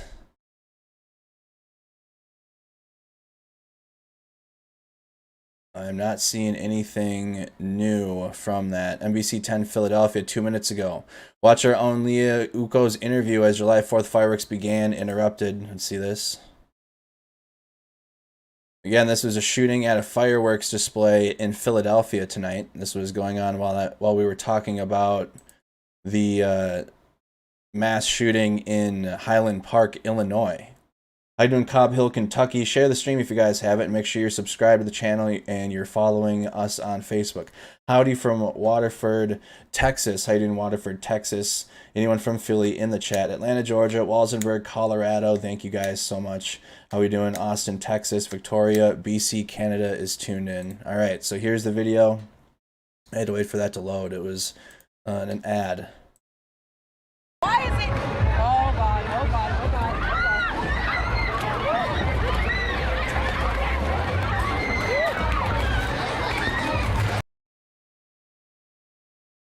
Oh, it's...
That's video coming out of the park. Video that an interview was going to take place, and the people had started running from the shooting. This is all just coming out in Philadelphia. I'm not seeing any further updates. 2 police officers shot during 4th of July festivities on Ben Franklin Ben Franklin Parkway in Philadelphia. Chaos in the Parkway. Viewer video shows chaos erupting as crowds of people flee the Ben Franklin Parkway, where 2 police officers were shot during 4th of July celebrations. Oh my God. Oh my God. You can see the people run. There's much clearer video of that. And so they scatter, and so you see the folks running for their lives from the parkway. And she eventually just determines that it was no longer safe for them to be outside there, and then they pull back into their apartment. The video is a little grainy, working on getting a better copy. Yeah, they have a grain video. There's many, though. There's plenty of video out there. Just type Philadelphia into Twitter. You can pull it up. But nothing new yet out of Philadelphia. We'll touch on that towards the end of the stream again for anything new that we need to get to that I might have missed. But nothing new, no information, a shooter hasn't been identified yet. And when it does, we will provide that information on the stream. So with that being said, we're going to go into the map breakdown, and with am your host, Andrew Mercado. Welcome to day 131 of the war in Ukraine. This is the map breakdown, and I'm going to go into the full map, the full advance of the Russian military, counteroffensives by the Ukrainian military, claimed Russian control over territory within Ukraine, assessed Russian advance, reported partisan warfare. We're going to go into the latest stories and changes going on in the war in Ukraine. Hit that like button if you guys could. Make sure you're subscribed to the channel, and let me know in the comments when you started watching Mercado Media. Let's get into it here. So, July 4th, 2022, the latest. Russian President Vladimir Putin celebrated the Russian seizure of the Lysychansk and Luhansk Oblast border and appeared to direct Russian military to conduct an operational pause. Putin met with Russian Defense Minister Sergei Shoigu on July 4th to discuss Russian gains in the Luhansk Oblast and presented Colonel General Alexander Lapin and Major General Azdula Abachev with the, quote, Hero of Russia Award for their leadership during the Lysychansk operation. Putin and Shoigu represented the capture of the Lysychansk and Luhansk Oblasts as a major victory for Russian forces in Ukraine. Putin also stated that the Russian units that had participated in the Battle of Lysychansk should rest to increase their combat effectiveness. Putin's public comment was likely meant to signal his concern for the welfare of his troops in the face of periodic complaints in Russia about the treatment of Russian soldiers. His comment was also likely accurate. Russian troops that fought through Severodonetsk and Lysychansk very likely do need a significant period in which to rest and refit before resuming large-scale offensive operations. It is not clear, however, that the Russian military will accept the risks of a long enough operational pause to allow these likely exhausted forces to regain their strength. Former Russian military commander Igor Girkin, an ardent Russian nationalist who was commanded militants during the 2014 war in Donbass, posted a scathing critique of the Kremlin's handling of the war on his Telegram channel and questioned the significance of the seizure of Lysychansk. He suggested that Russian forces had paid too high a price for limited gain. In a series of Telegram posts published prior to Putin's meeting with Shoigu on July 4th, Girkin complained that Russian forces have failed to meet the announced goals of the, quote, second stage of the special operation, the operations in eastern Ukraine following Russia's retreat from Kyiv. To his nearly 400,000 subscribers, Girkin noted that Ukrainian defense of Lysychansk was deliberately designed to inflict maximum damage on Russian troops and burn through Russian manpower and equipment. He strongly suggested that accepting battle on the Ukrainians' terms was a significant misstep by the Russian leadership. Girkin stated before Putin's remarks were made public that Russian troops need time to rest and replenish in order to recover the offensive potential, and noted that the lack of individual soldier replacements and unit formations is severely degrading morale. He warned, however, that taking time to reconstitute offensive capability would allow Ukrainian troops to seize the initiative and further threaten Russian gains. Girkin additionally claimed that Russian forces have limited prospects of advancing elsewhere in Ukraine due to Ukrainian personnel and equipment superiority. Gherkin's critique is a noteworthy example of the way Russian mill bloggers and military enthusiasts have become disillusioned with the Kremlin's handling of the execution of operations in Ukraine, particularly after the dramatic failed river crossing attempt at Bilohorivka in early May. Gherkin's statements directly undermine the Kremlin's efforts to frame Lysychansk as a significant victory or turning point and show that the disillusionment against ultranationalist elements in Russia information space continues to run deep. Gherkin's assessment of Russian military failures notably aligns with much of the Study of Wars and other Western agencies and experts' analysis, suggesting that he and other mill bloggers continue to make and publish assessments of the situation and forecasts independent of the Kremlin line. Gherkin likely hopes to use his status as a prominent former participant in the war in the Donbass in 2014 to persuade Putin to take certain measures to secure Russian successes in a war that Gherkin still thinks is justified and necessary. Sounds like Gherkin is a little more extreme than Putin is.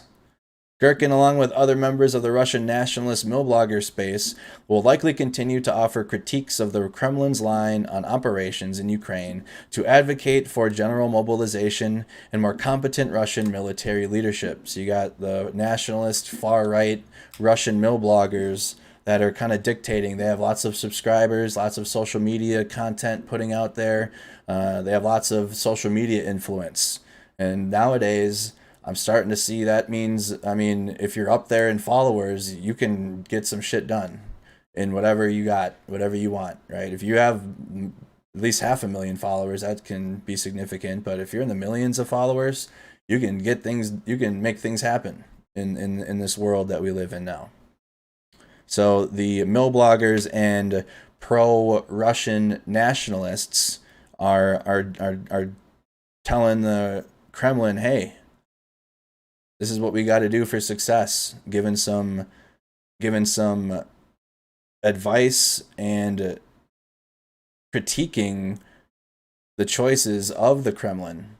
So that seems to be the only element that can openly critique the Kremlin and not have any repercussions, or somebody go missing, or somebody get poisoned, or Gherkin not being vanished or thrown into the gulag. Ukrainian forces are increasingly targeting Russian military infrastructure with indirect fire using U.S.-provided HIMARS systems deep in occupied territory. Ukrainian forces struck Russian ammunition depots in Dobrivny, Kharkiv Oblast, which is close to the front line, on July 4th, and Snizhny in the Donetsk Oblasts, approximately 75 kilometers from the front lines. Overnight on July 3-4, following a strike on one of 4 Russian ammunition depots in Melitopol on July 3rd. The Ukrainian General Staff also published a video on July 4th of a Ukrainian HIMARS, which HIMARS means High Mobility Artillery Rocket System. That's HIMARS. Operating in an unspecified area of Zaporizhia Oblast. The increased ability of Ukrainian forces to target critical Russian military facilities with Western-provided HIMARS demonstrates how Western military aid provides Ukraine with new and necessary military capabilities. If they just got more of those, they would be fine. Or they would be able to push the Russians back if they received more HIMARS or high-powered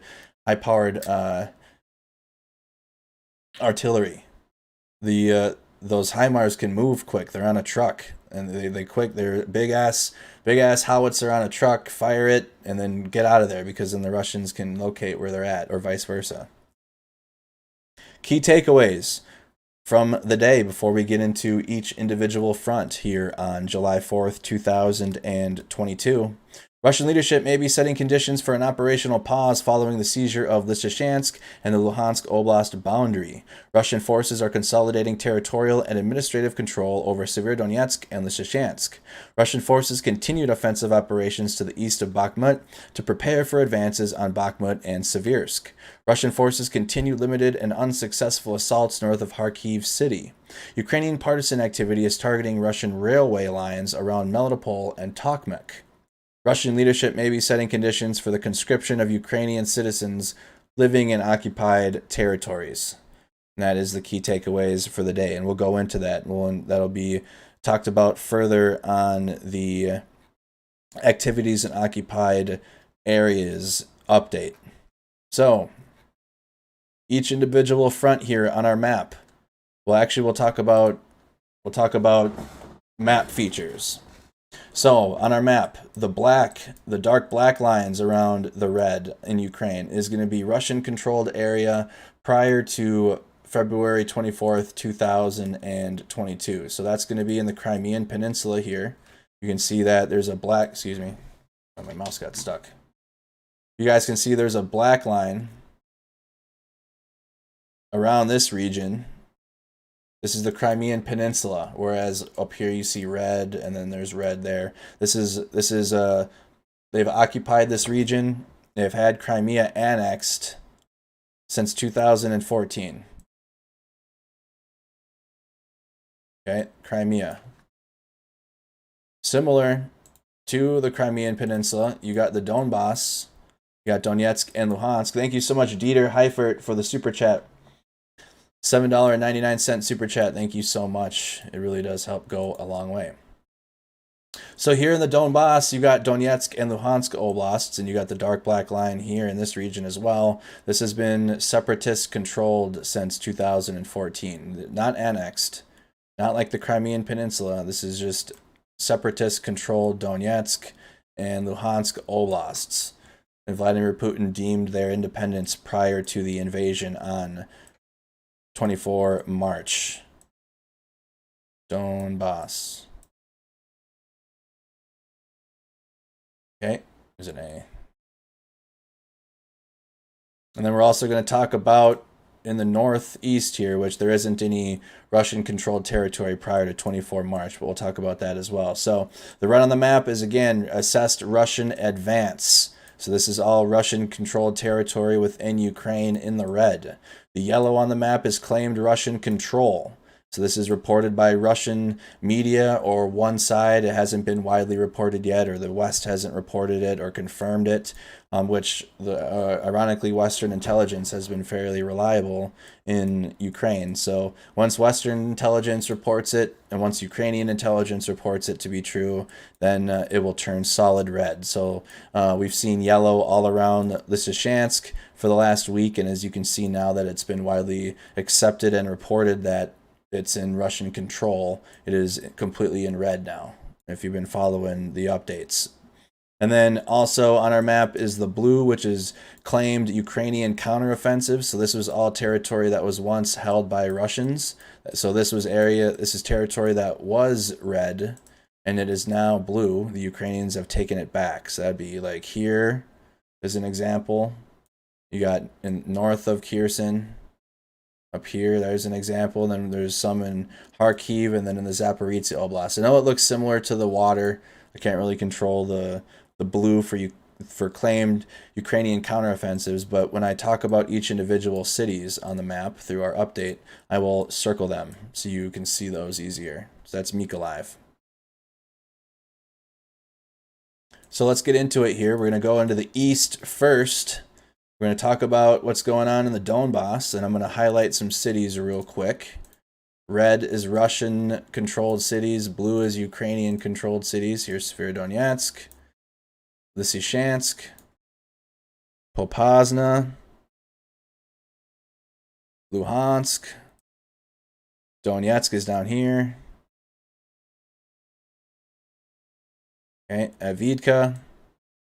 No, that's in Ukrainian control, my bad. Orlivka is talked about.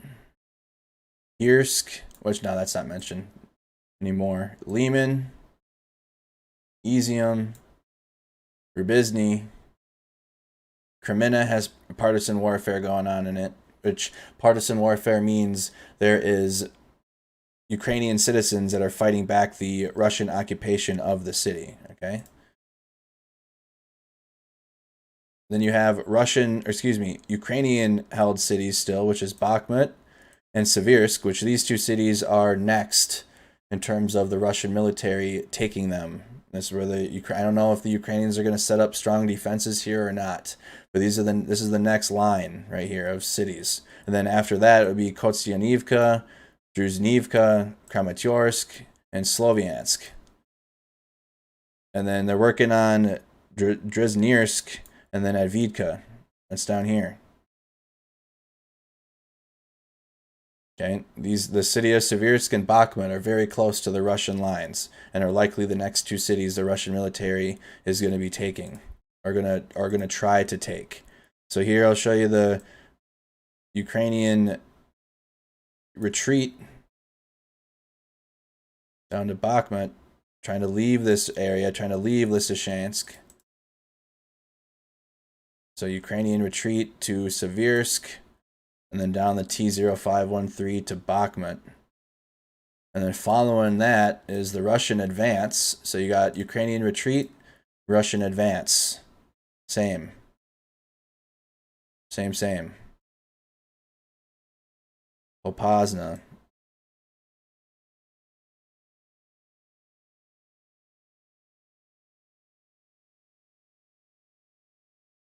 Okay, New Izium.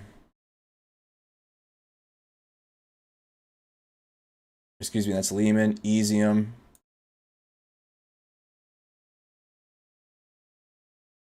Russian advance. All right, now I'll highlight the roadways, which both the Russians and Ukrainians are using for their supply lines, ground lines of communication. Here's the E40. E40 highway.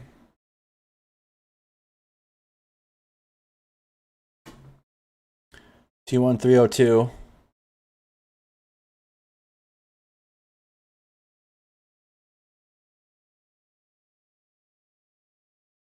T0513.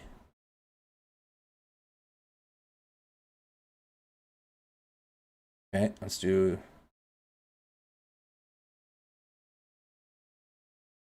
E40.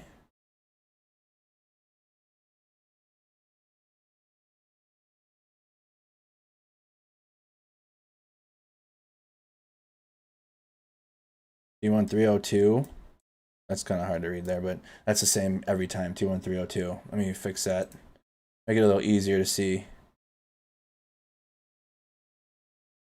This is why we post the map breakdown in its own video after too, so you'll have a map video to watch without me drawing and struggling and having to erase things. It's a nice clean video. Revenge with the $14.99 super chat. G'day Andrew, thank you for serving the U.S. for Independence Day salute, and thank you for shouting out Sydney. My town is flooded in the south. Australian Defence Forces here. We're to stay inside, 1 dead. Thank you so much, Revenge, and thank you for sharing that update. Let us know if there's anything further going on in Australia. Join our Discord server, share any further information. So that is the advance, then retreat. This is the direction the Ukrainians are moving, and then the Russians are right behind them, advancing territory. Red lines are, the red arrows are Russian advance. Blue arrows in this region would be Ukrainian retreat. There isn't any Ukrainian counteroffensive advances in the east at this time. Russian forces took measures to consolidate control of the captured territory around Severodonetsk and Lysychansk on July 4th. The Russian Ministry of Defense announced that Russian forces completed the capture of the Luhansk Oblast with the capture of Lysychansk. The Ukrainian General Staff reported that Russian troops are fortifying their positions around Lysychansk and Bilohorivka. Severodonetsk Mayor Alexander Stryuk also noted that Russian forces are trying to establish an administrative presence in Severodonetsk and have established a commandant's office to replace the local government.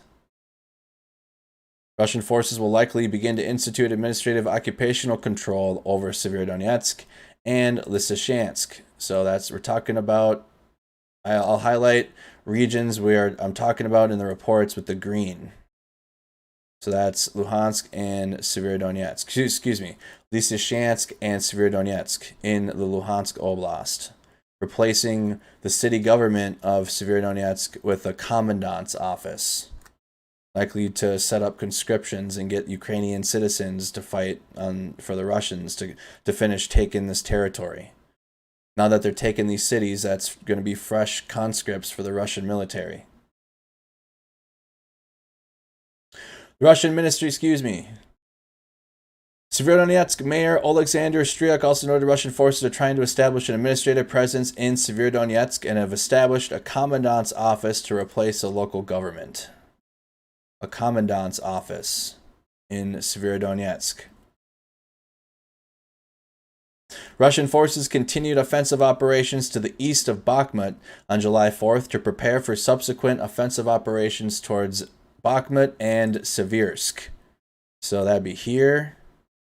Offensive operations towards, here's Bakhmut, and then here's Seversk. These are the next two cities, right? And then the advance, let me draw the arrows here.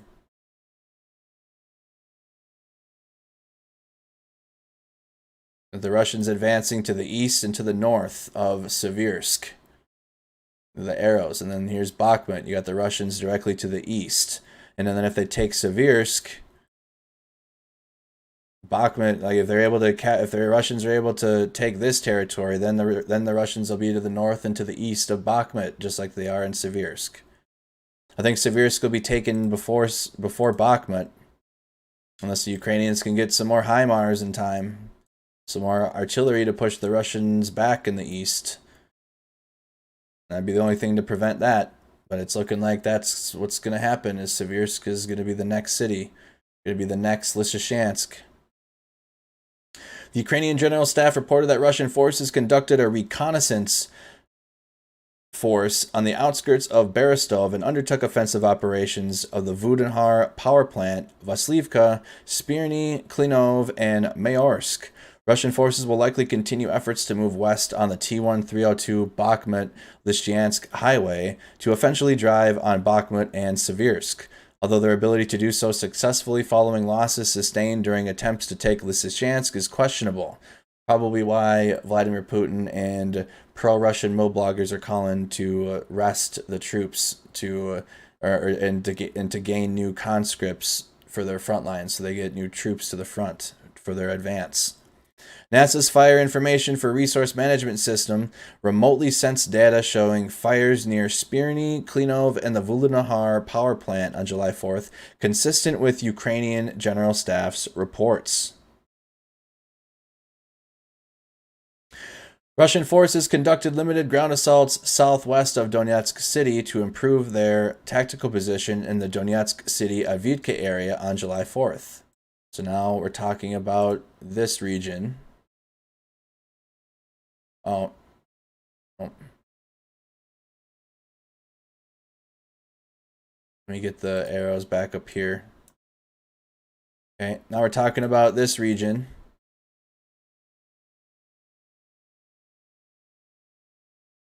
This is Avdiivka here. You can't see it. It's not written, but this is at the city of Avdiivka, which is still in Ukrainian control.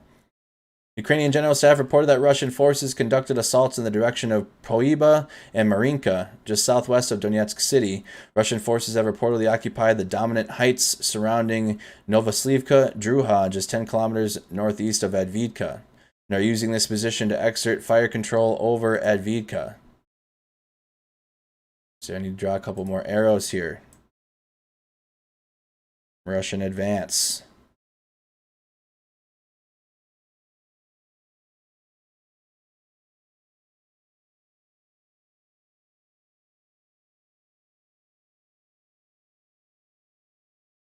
All right, Russian advance. This is the Avdiivka area. Using this position to exert fire control over Avdiivka, so establishing a fire superiority through artillery for their military to establish gains in the region. There still hasn't been any reported gains here.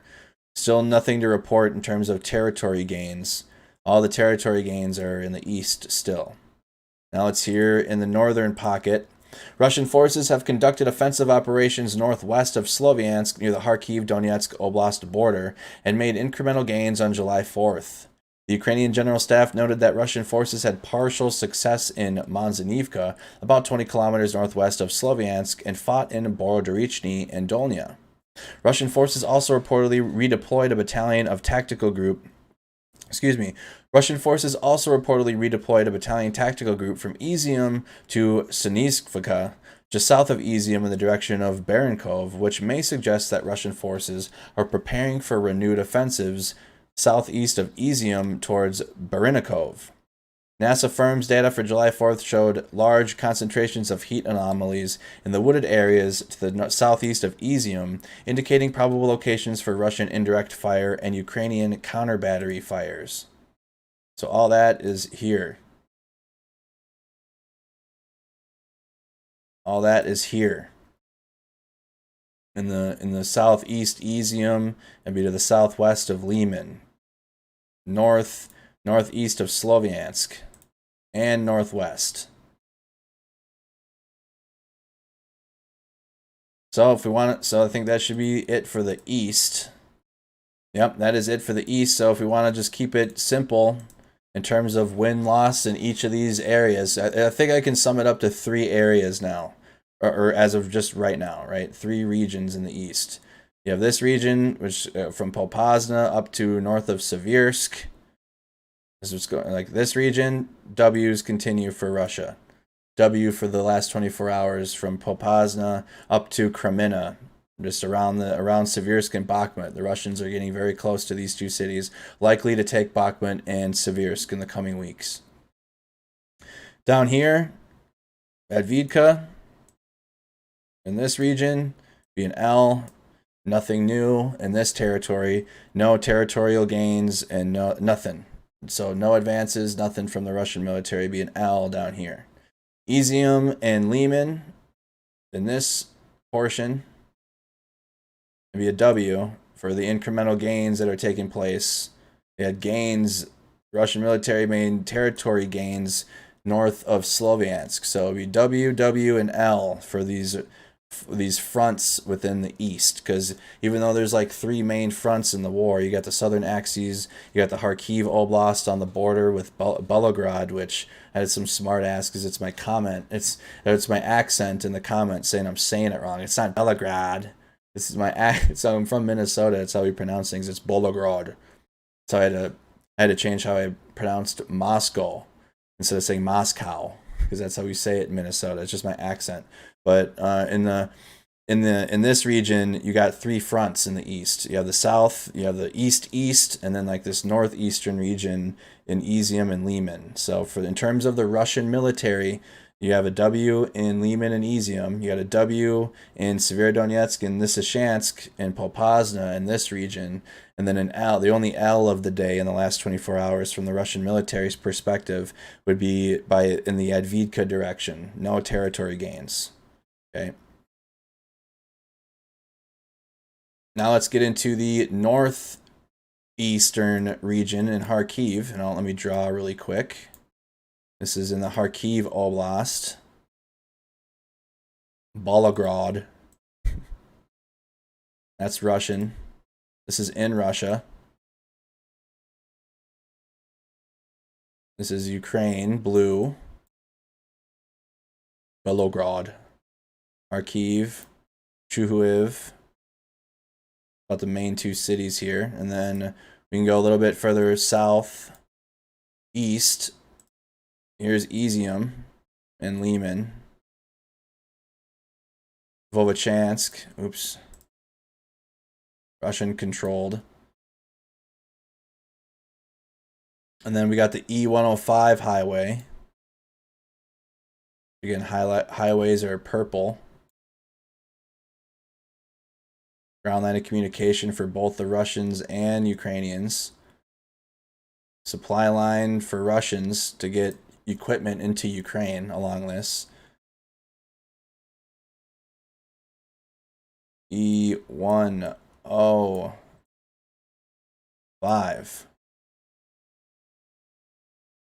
E105 highway. And let's get into it now. You got the blue on the map here. This is you claimed Ukrainian counteroffensive. So this was area that Russia once held, and now Ukraine has pushed them back and now holds that area. Russian forces did not make any territorial gains in the Kharkiv city axes on July 4th. Ukrainian sources reported that Ukrainian forces repelled Russian assaults on Pudranka along the T2117 highway and Sonivka, less than 10 kilometers from the Russian border. Russian forces continued air, artillery, and rocket strikes on Ukrainian military infrastructure and settlements north, northeast, and east of Kharkiv city. Russian telegram channel Rebar claimed that Ukrainian forces conducted spoiling attacks, likely small reconnaissance and force operations, and Russian positions near Kozachta Lopan, east of Yudi. The Ukrainian General Staff reported that Russian ground forces with aviation support on the Kharkiv city axes are continuing on restraining any Ukrainian offensive operations. The Russian Defense Ministry claimed that Russian forces destroyed the temporary deployment points of the Ukrainian 92nd Mechanized and 40th Artillery Brigades of Kharkiv city. Okay, so you had a Russian victory in terms of destroying a temporary deployment point of the Ukrainian 92nd and the 40th Artillery Brigades, but nothing in terms of territory gains. No territorial gains in this direction. So lots of fighting going on along the main highways.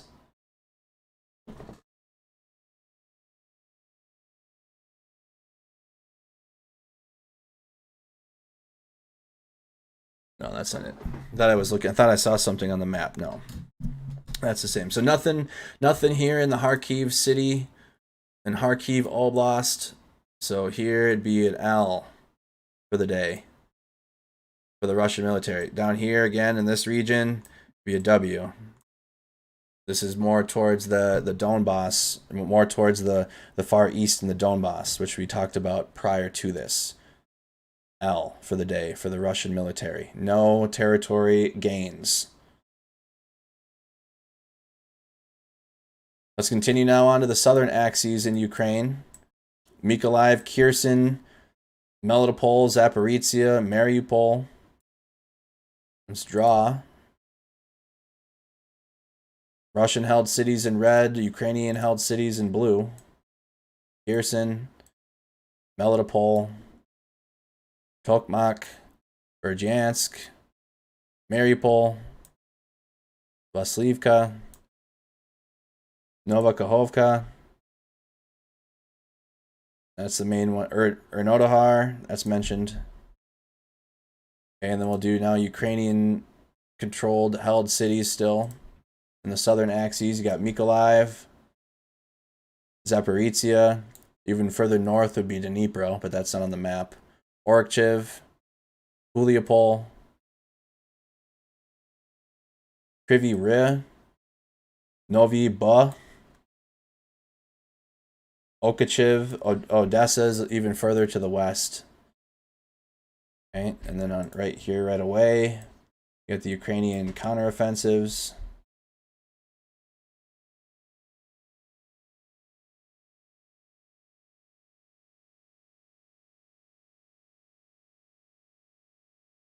Okay.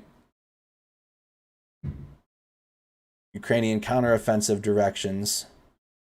Some to the north, and most of them are on to the west.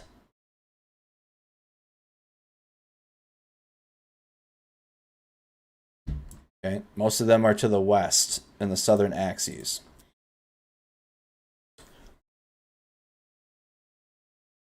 Russian forces focused on regaining lost positions in northeastern Kherson Oblast on July 4th. The Ukrainian General Staff reported Russian attacks on Ivanivka, Podmenki, and Mirny.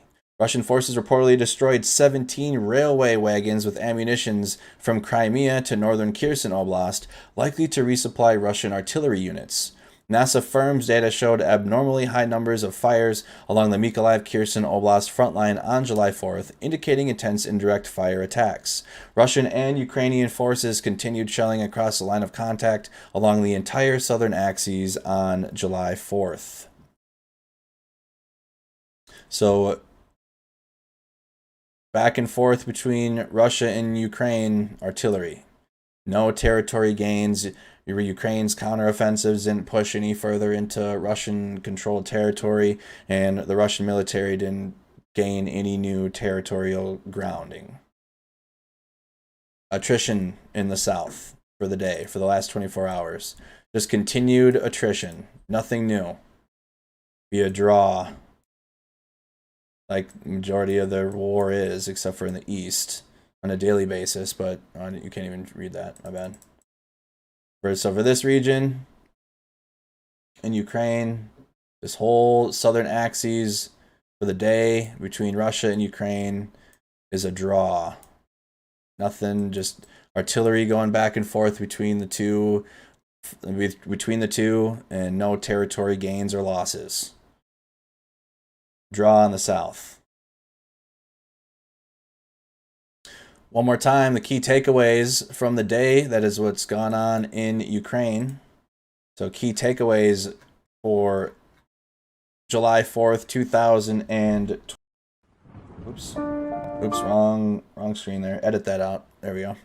Key takeaways. Russian leadership may be setting conditions for an operational pause following the seizure of Lysychansk and the Luhansk Oblast boundary. Russian forces are consolidating territorial and administrative control over Severodonetsk and Lysychansk. Russian forces continued offensive operations to the east of Bakhmut to prepare for advances on Bakhmut and Seversk. Russian forces continued limited and unsuccessful assaults north of Kharkiv city. Ukrainian partisan activity is targeting Russian railway lines around Melitopol and Tokmak. Russian leadership may be setting conditions for the conscription of Ukrainian citizens living in occupied territories. And that is your map update for day 131 of the war in Ukraine. Please like the video. Make sure you subscribe to the channel. Comment any recommendations in the chat below. And thank you so much for tuning in to the map updates. All right, y'all, that is it for the map update. Now let's get into the combat footage of the day here. Thank you again. Let me know where you're tuning in from. We do try to make a video, not try to. We're going to. We've made 2 of them now, but just like a 20 to 25 minute video edited of what I just did. So if you missed that, or if you just started tuning in now, or if you miss it, you can watch a much shorter video in between these live streams, giving you the breakdown of just the map. That's where most of our viewers tune in on a nightly basis, and then when I get into the video clips, people start tuning out. But that's okay, all good. If you want more of that, we will be providing more of that, and that video will be posted at noon in between the streams. So it'll be posted at noon, or excuse me, it'll be posted at 2 p.m. 2 p.m. every single day except for Saturday and Sunday, in which our videos will be posted at 11. Okay, so 2 p.m. look for those map breakdown videos. First video we got from Combat Clips, we got the Ukrainian HIMARS firing on Russian targets. How you doing, Halifax? How you doing, Auburn? How you doing, Melbourne? Here's some of the HIMARS being seen in Ukraine. Being used. Hopefully Ukraine gets more of those.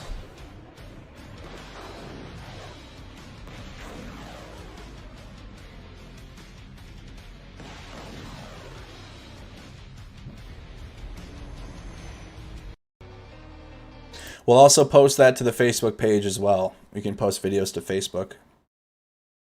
Here's footage of the T-72 tank hitting that mine. What mine? Oh. Okay, we got photo and video. Let's do video first, photo, and then we'll watch the video again. Footage of the T-72 tank hitting a mine. That's really loud. Golly. Made me jump.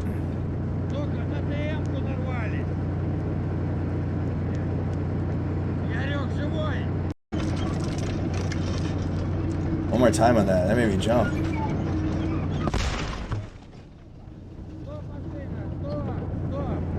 So here's more of that. So photos of an LNR T-72 tank hitting a TM-62 anti-tank mine.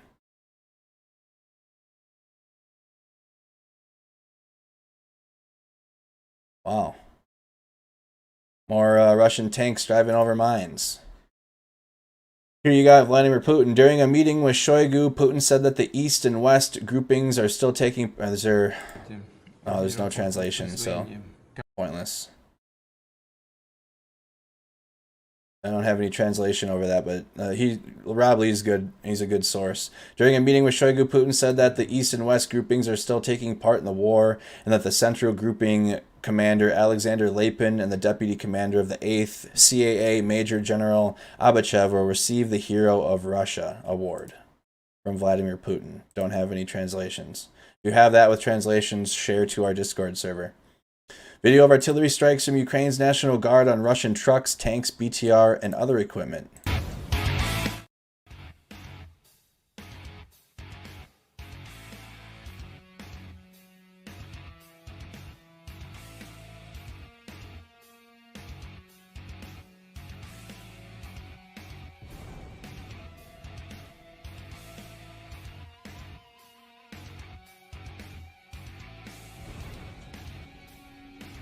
So again, you got Ukraine strikes on Russian equipment here.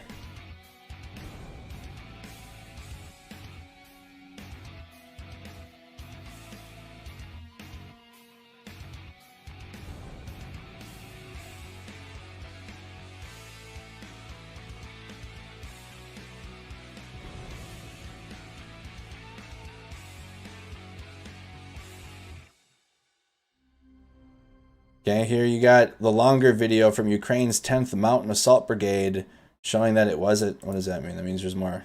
Okay, yep. Oh, this is that tank video we watched yesterday. If you watch our streams nightly.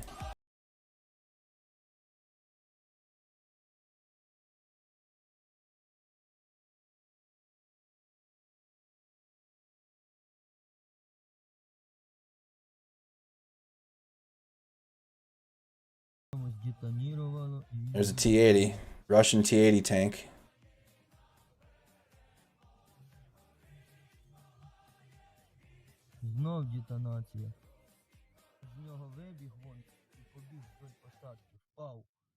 Okay, the longer video now. So this is the newest video that's come out from that. Longer video shows Ukraine's 10th Mountain Assault Brigade that it was a T-80. So it's just a little bit more of these. Why? So loud.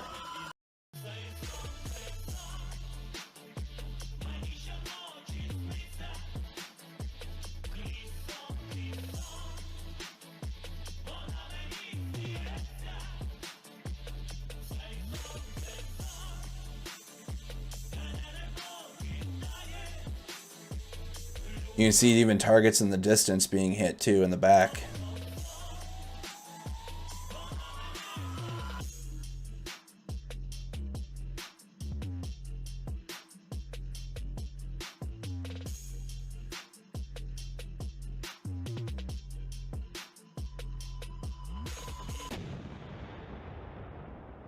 Alright, so that's a longer video showing the T-80 tank getting struck. Here's a video of Ukrainian Buk M1 9A30, excuse me, 9 Alpha 310 M1 Talar. Buk M1 system.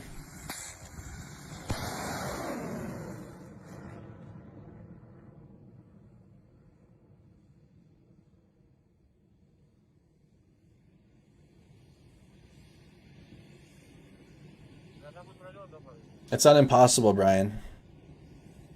It's not impossible. That's why, I mean, if you don't watch the war every day, it'll be hard. But a lot of our viewers tune in on a nightly basis, or like at least routinely. You can tell a couple things, easy, tangible ways to know these videos aren't garbage. One, if you've seen it already, like if you've seen it repurposed, or two, if it doesn't look right, like the territory doesn't look proper, or like a lot of the Russian videos, there isn't any craters in the ground like there should be. That's off. Or, for example, the watermarks of the actual units, like from the this is a watermark from the Ukrainian unit on the video that they use. So there's a couple of different ways that they're trying to prevent that from happening. Photos from Ukrainian soldiers with a drone defender and EDM-4S UAS guns. These are the drone guns. Also, the sources I've used, obviously, I mean, I trust them. We've been using them since the beginning. I've stopped looking for newer sources now because it's getting hard. But the ones that we've been using, we'll continue to use because they've been solid since the beginning. Video of Ukrainian artillery strikes on Russian ammunition storage site in the Izium area.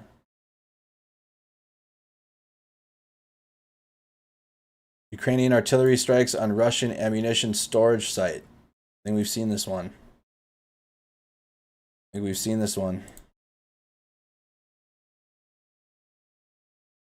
Yep. This one was posted last week. Storage site being blown up. Video from Kavitsky district of Donetsk. Kievsky district. Strikes happening within the city of Donetsk. Господи.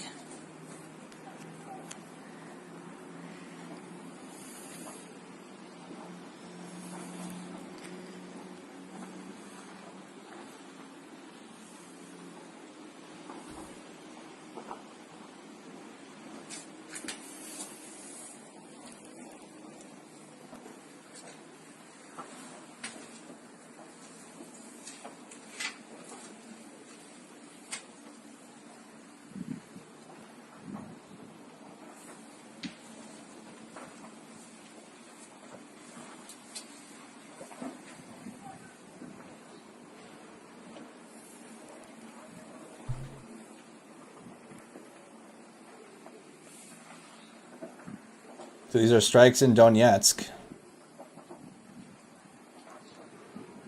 Some civilian video.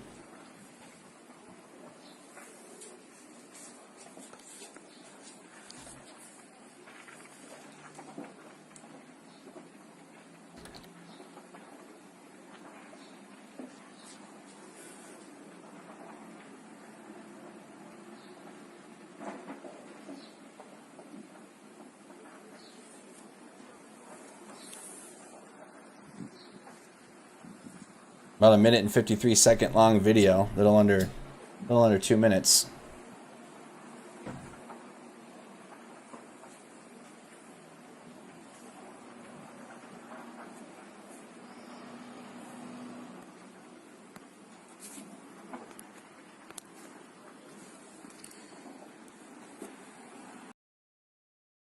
What is the cost of a HIMARS? I can look that up for you real quick. Get the price range of a HIMARS system. Here's a video of Ukrainian soldiers with a Stinger and an Igla manpads. They brought their manpads, watching a Russian Su-25 aircraft beyond their range.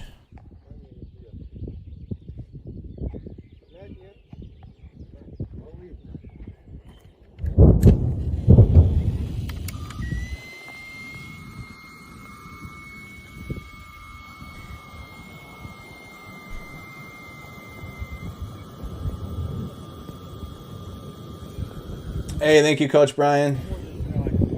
Freedom is not free. Thank you to all my vet brothers and sisters. Andrew, sorry I've been gone for a while. Baseball team has been tiring. Welcome back, Coach Brian. Thank you for the super chat.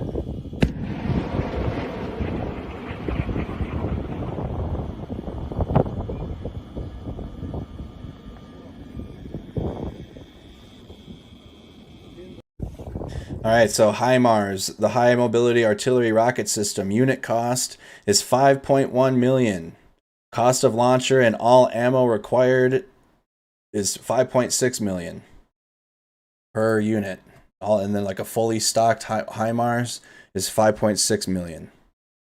Ukrainian soldier launching a Javelin ATGM at Russian vehicles.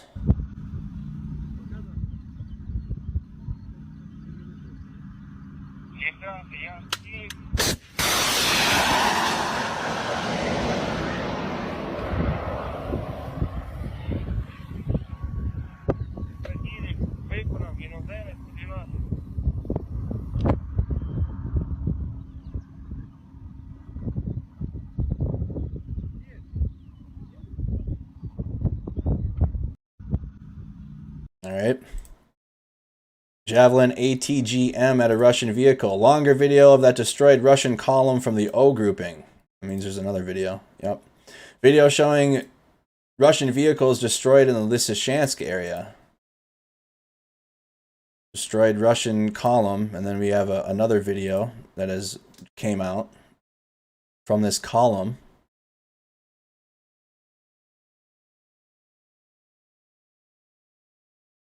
Dirty Bird 760, that analogy makes 0 sense. It is 11:40 at night.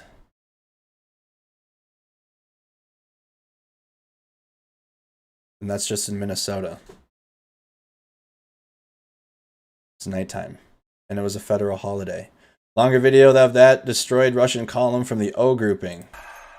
Доброго вечора, ми з України. And got viral music to it. Longer version of destroyed Russian vehicles from the O grouping.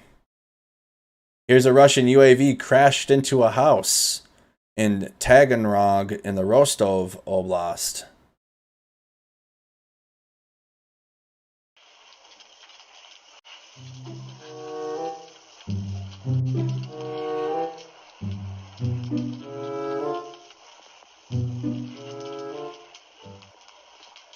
UAV crash.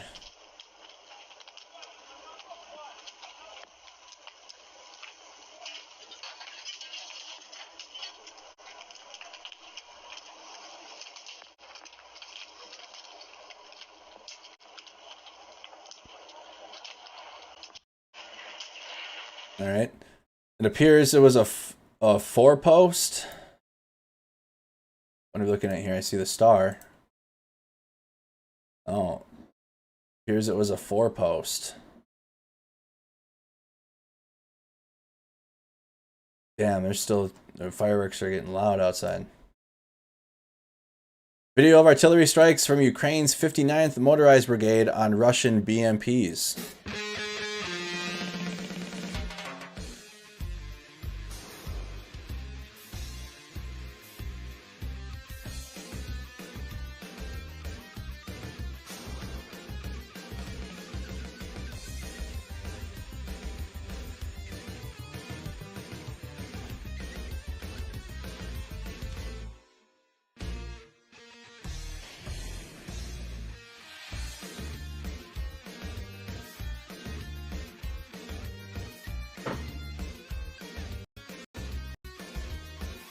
Alright, Ukraine 59th Motorized Brigade on Russian targets.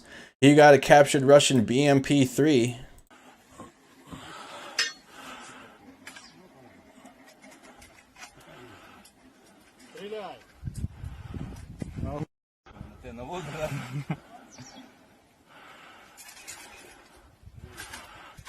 Looking right down the barrel. Опусти.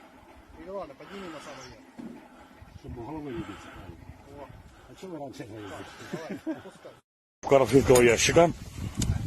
Фильм первый. Распаковываем. Так, и видим тут бронежилет пустой. Патроны. Зарядное устройство. А броник ни с чем.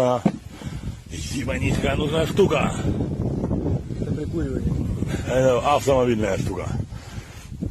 И, блядь, больше нихуя там интересного нет. Got a charger. A power brick. Бляха.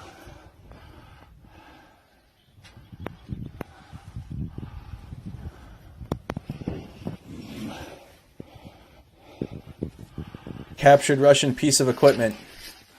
Captured BMP-3. You got a Russian T-80 BV tank on fire from Ukraine's 93rd Mechanized Brigade.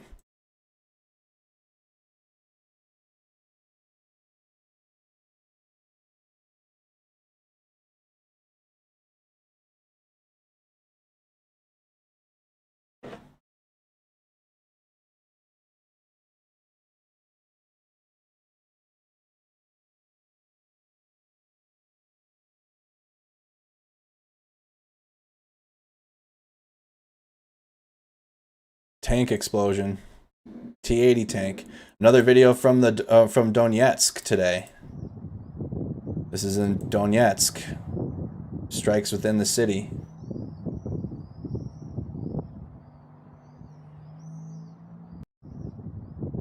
Strikes within the city of Donetsk. Video of Russian fighters in a firefight in the Izium area. Not clear if the date on the video is accurate. It says June 19th, 2022. See what it's about.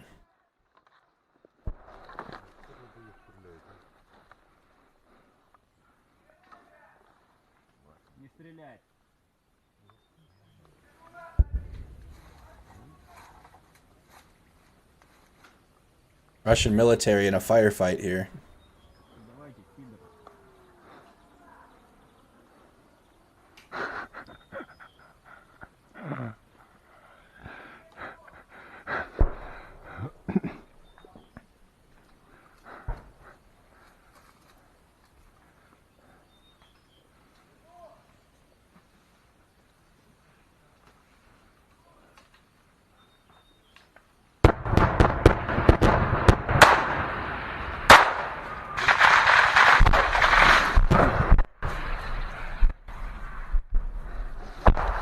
You see it's Russian military by the white band on his leg.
Russians in a firefight.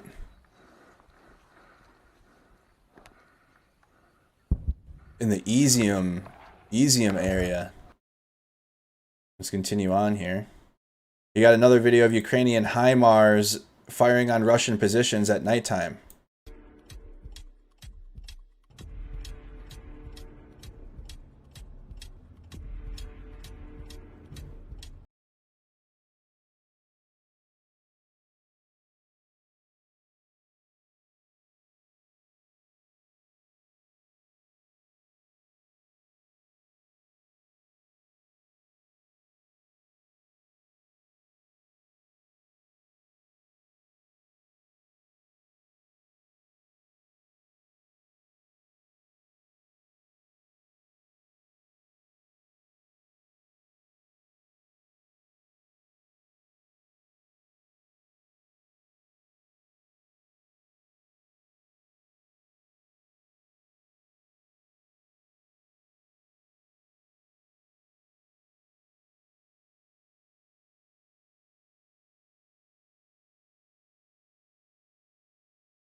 Like a little over a 2-minute video here.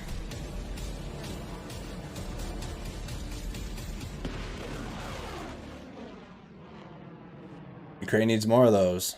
Ukraine's 40th Artillery Brigade showing artillery strikes on a Russian armored formation, including T-72B3 tanks, a BMP-2, a BMP-1, a BRM-1K, a BTR-80, and other vehicles.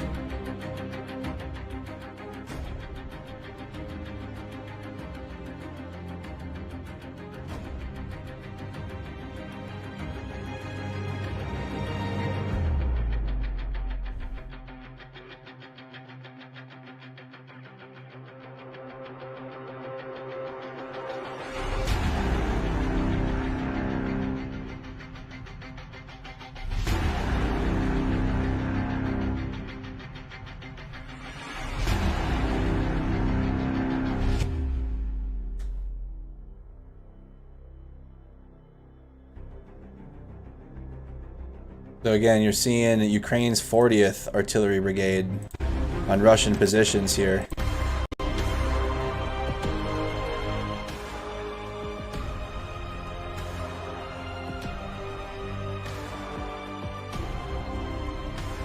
Hey, my MOS was 88 Mike. We got a 13 Papa in the chat. Mine was 88 Mike.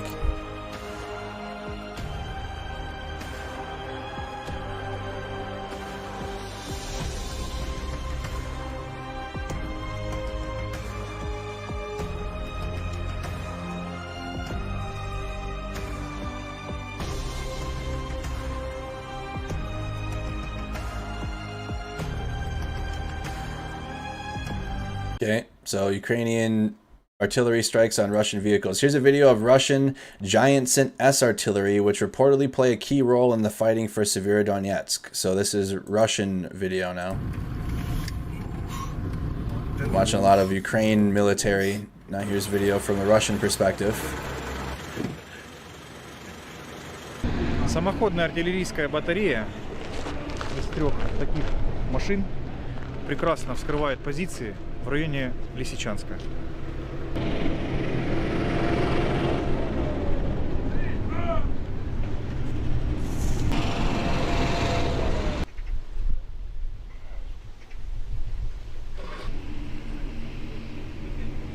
Вот так выглядит изнутри рабочее место оператора этой артиллерийской установки.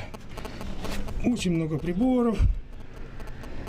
Машина в работе очень проста. Несколько педалей, как в машине. 2 рычага. Любой тракторист может. Так что вам нас не победить. Трактористов у нас много. Желтенькие крепления предназначены для того, чтобы устанавливать артиллерийские заряды. This is what it looks like inside of those Giant-S artillery systems. А сколько зарядов с собой несет установка? 30 зарядов. Это очень серьезно для такой установки. Какой калибр? 152 калибр. Можете представить, сколько можно разобрать за короткое время. Время перезарядки какое?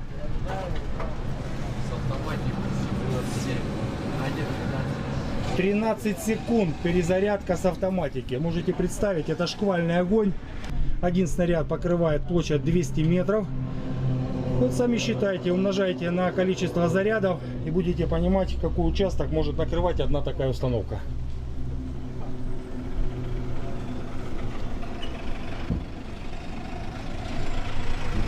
Это рабочее место оператора.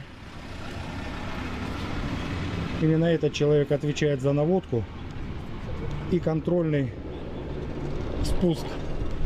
So again, that's, I wish there was some translations, but just giving you an idea of what that Giant-S artillery system looks like inside and out from the Russian military.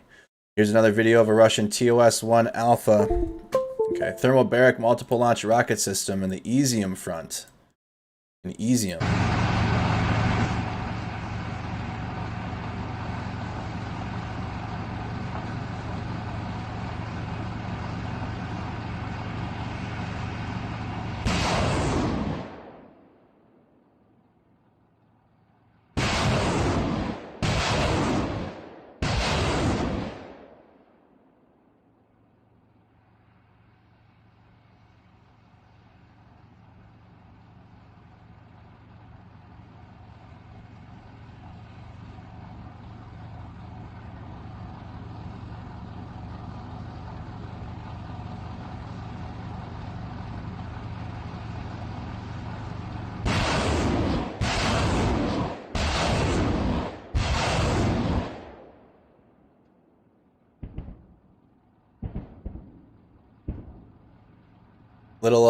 Little under a minute and a half long clip of a thermobaric multiple launch rocket system being used in the Izium front.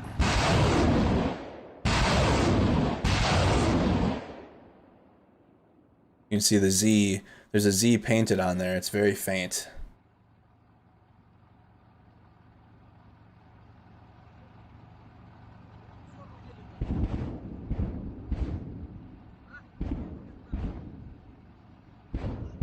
Very faint. You got video of Ukrainian soldiers firing Milan ATGMs. Milan? Oh, what are those? Живе Білорусь! Слава Україні! What are those?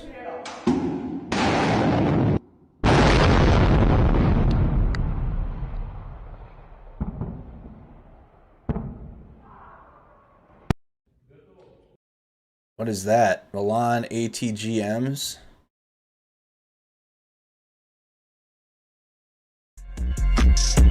What the fuck is that?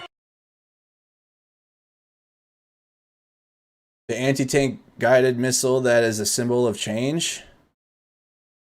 symbol of change, apparently. For modern armies, Okay, no. Military news. Okay, wow. I'm sorry. Just destroyed eardrums. Apologies.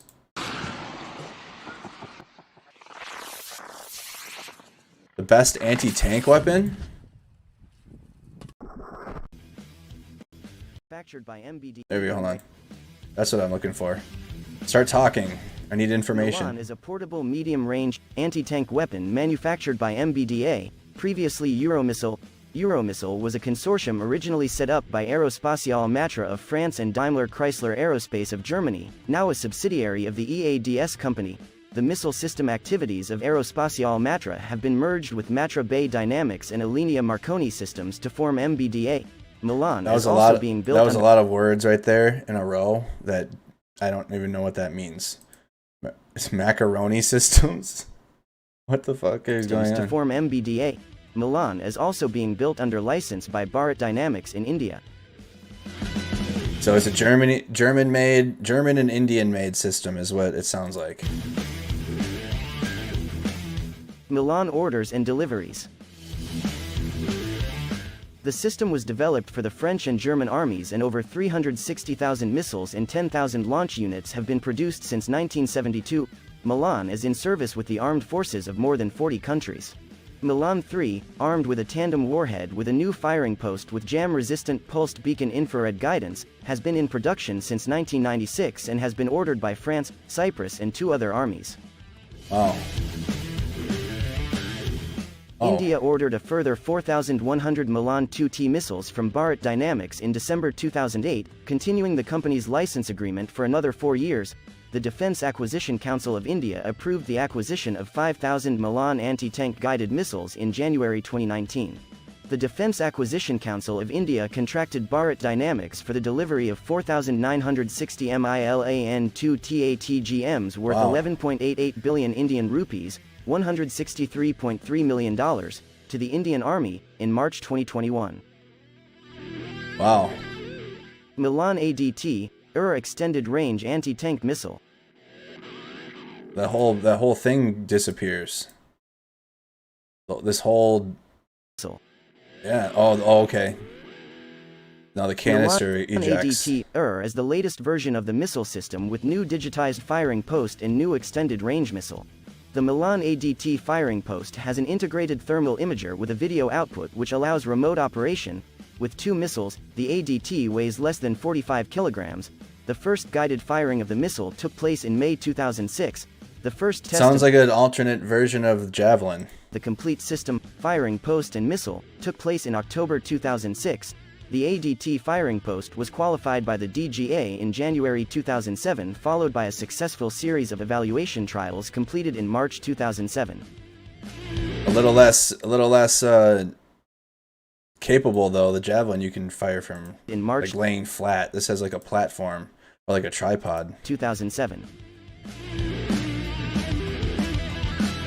Okay. Well, that is the Milan a missile system that we're seeing here. The Ukrainian soldiers are using, German and Indian made.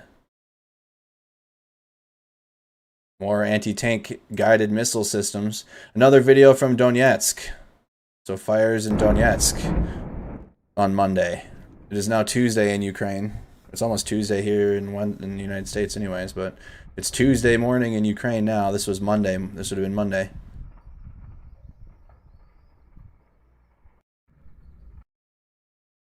Alright, here you got a video of a captured T-80 BV tank and a BTR-82.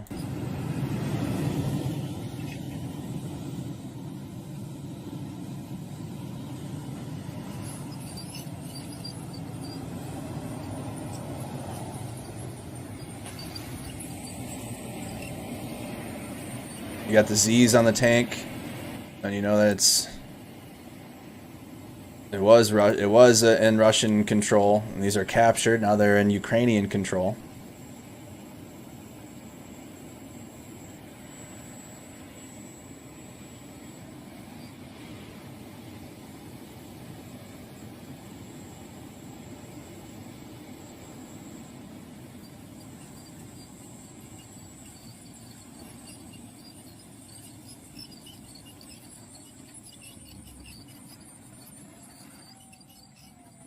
captured.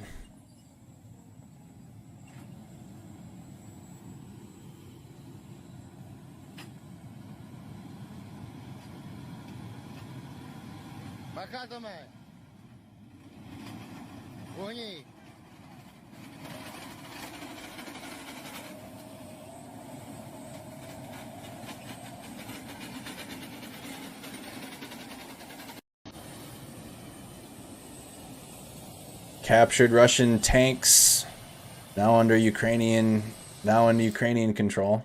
Here's a video of Ukrainian crews reloading a HIMARS launcher.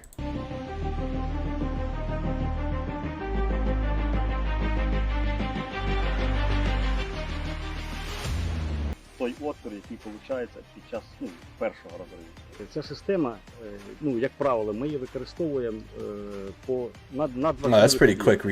тактичній ситуації, тактичній обстановці. Це пункти управління, в першу чергу, склади з боєприпасами, засоби радіоелектронної боротьби. Вночі, вдень, сніг, дощ, туман, погодні умови зовсім не впливають. Oh, that actually isn't bad to operate. You can do that with a 3-man crew. Я вам не рекомендую, тому що це Мерседеси Жигулі. You can do that with a standard 3-man truck crew. The whole unloading and reloading. Oh. Video of VDV artillery crews and D-30 howitzers at the Antonov airport in Hostomel from February-March. Notably, they set up artillery positions right next to the AN-225 Mirias hangar. So this is like a flashback video from February-March from the Antonov airport, where that giant Antonov Airbus plane, that famous airplane that Ukraine had, was destroyed by Russia.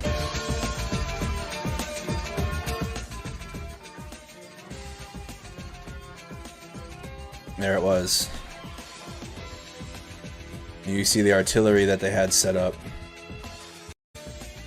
There's the Antonov airplane, which they've taken the parts out of there now. So the airplane, the damaged airplane isn't in there anymore.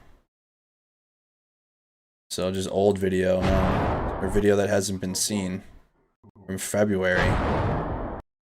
Okay, showing their defensive positions around the airport. First half of the video, where's the second half? Oh, we don't need to see any more old video.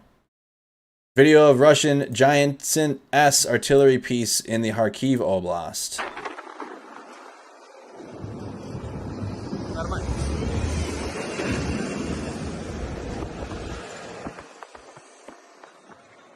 You got the V on there. The V indicator.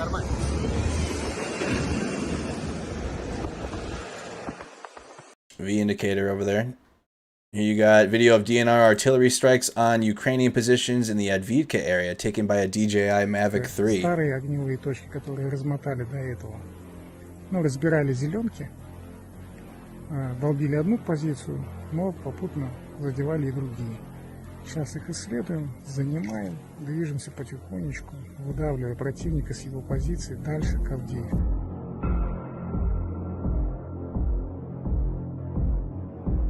So this is the DNR separatists striking our Ukrainian positions.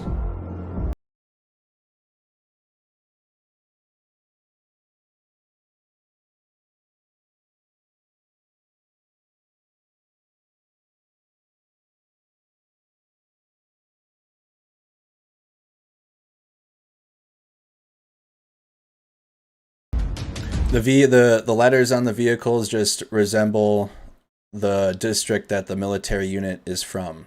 So the Z is from the Eastern Military District. That's where you see a lot of Z's from. They're from the east. Whereas the V is from the southern axes, if I am correct. And then in Belarus is the O. So all of the units that were stationed in Belarus before the invasion, they have the O on them. That's why a lot of the Z again, propaganda in the east. That Eastern Ukraine and propaganda for pro-Russian propaganda go hand in hand. So the fact that the Z originates from there makes even more sense to me now, and why it's being so pushed in Russia too. Because to normal Russians, I'm sure the East in Donbass is Ukraine, right? That's how the Russian media likely represents Ukraine, is just the East and nothing else. Similar other news does that in the United States.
and DNR artillery strikes on Ukrainian positions. And we'll come back. Let me see where we're at here. We got more news. Oh man, lots of video. We'll finish up those video clips and I'll go back tomorrow night. It's getting no, we don't have too many. We'll finish these out. There's breaking news coming out of Minneapolis though. There's been another shooting. July 4th, United States. Minneapolis, report of shooting on Boom Island Park. Officers are now on scene with a female victim who has a gunshot wound to the right arm. A male victim arrived at HCMCU who was reportedly struck at Boom Island while watching fireworks. Officers found casings in the parking lot. Suspect vehicle is a silver truck, unknown plate or direction. Police have located a third victim related to the gunfire at Boom Island. A fourth victim who just arrived at Abbott Northwestern Hospital is also believed to be related. 2 additional gunshot victims who arrived at North Memorial who may be related to Boom Island. Officers were dispatched to interview them. So 11:35 on July 4th, we're getting reports out of Minneapolis. Boom Island Park, gunshot victims.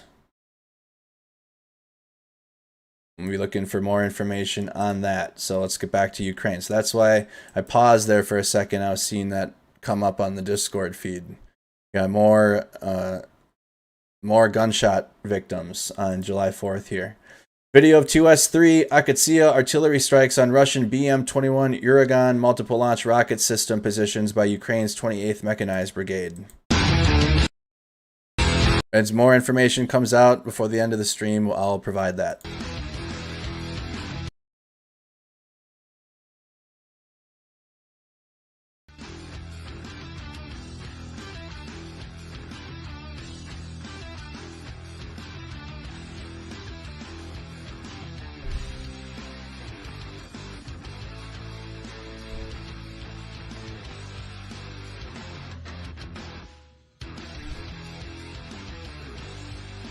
Okay, so just more from the artillery strikes and the howitzers in Ukraine.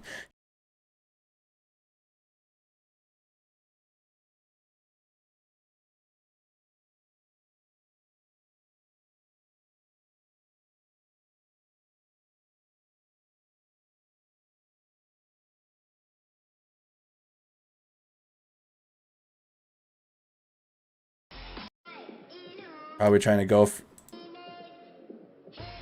I don't know. They're just shooting at targets in the building. Here's a video of a Russian UAV dropping ammunition on a Ukrainian position in the Zaporizhia Oblast.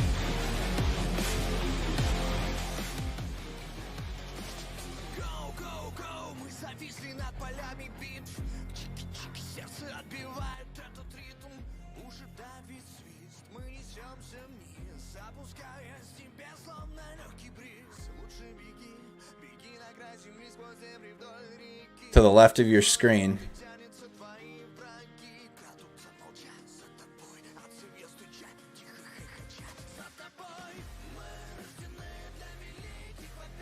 Oh, that was very close. Again, that's a Russian UAV dropping munitions on Ukrainian positions in Zaporizhia. So that's Russian artillery there.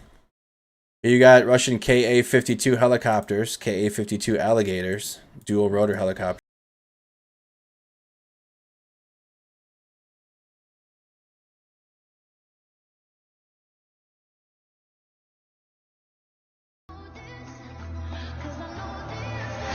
All right, continuing on here. OMON members from Yakutia and Severodonetsk. Yakutia unit. Rozgavirda SOBR Alma servicemen from Yakutia in Ukraine. No translations, just talking to the video.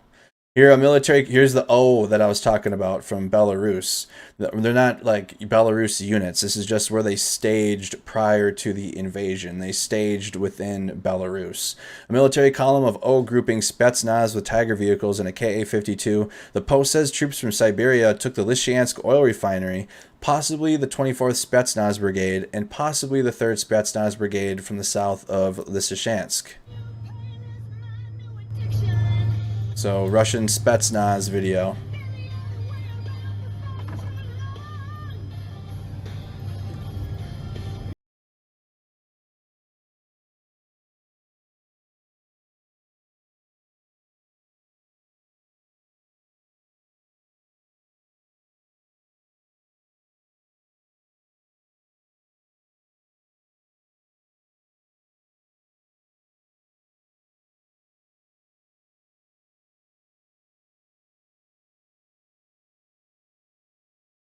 Snaz video. You can see the O markers on the vehicles.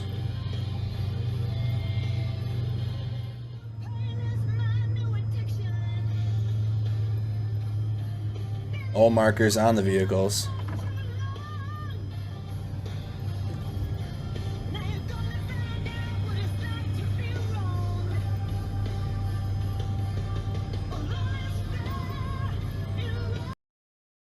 Okay, and then you got a Russian IMR-2 in the Donbass.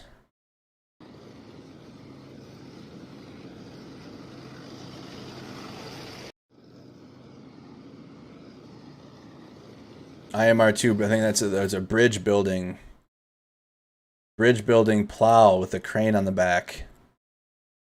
Video of a repair warehouse for Central Military District equipment, including T-72B tanks, a BMP-2, an MTLB, a BTR-80 trucks, and a Linza ambulance.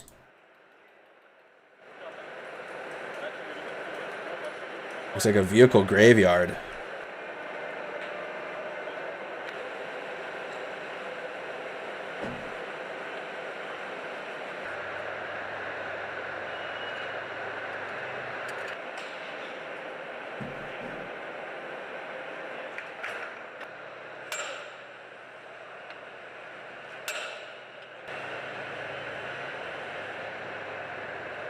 Yep, spare parts, exactly.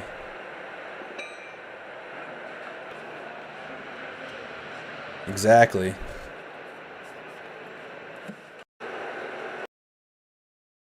Continuing on, video from the DNR Sparta Battalion fighter firing a Konkurs ATGM.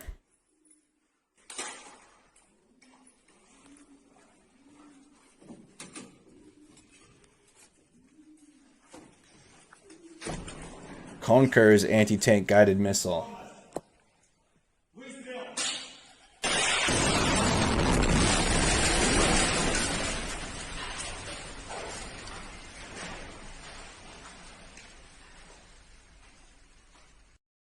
Now it's a little late, Aaron. I'm just going to stream some Call of Duty tonight.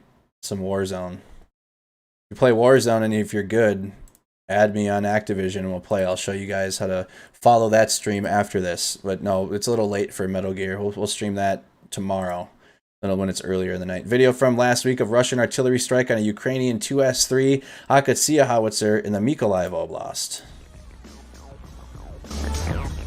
The Mykolaiv. This looks very familiar, this video. Yeah, last week, duh. Video from last week. So it's getting late. Video of Russian 2S4 Tupolev heavy mortar in Ukraine. It's like, it literally says it's from last week in the first two. Here's your sign. Самоходная установка «Тюльпан». Калибр 240 мм. Крупнее в российских сухопутных войсках просто нет. Вообще ничего. Мину весом от 130 до 237 килограммов он швыряет на 20 километров.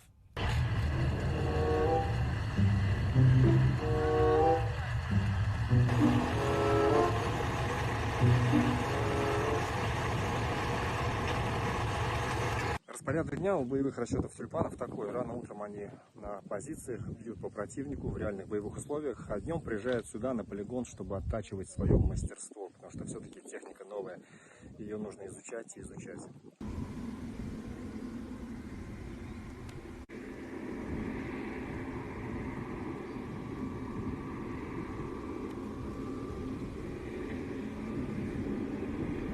Okay, it's a Russian report. Russian equipment, Russian soldiers.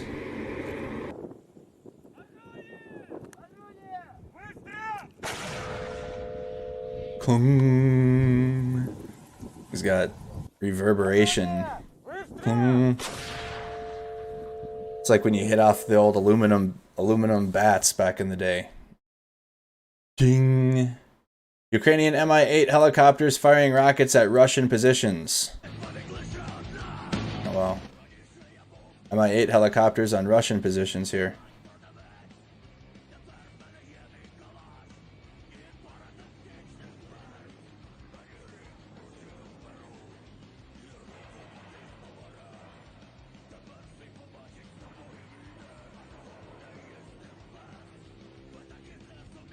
It's almost like both sides are using helicopters as like makeshift artillery.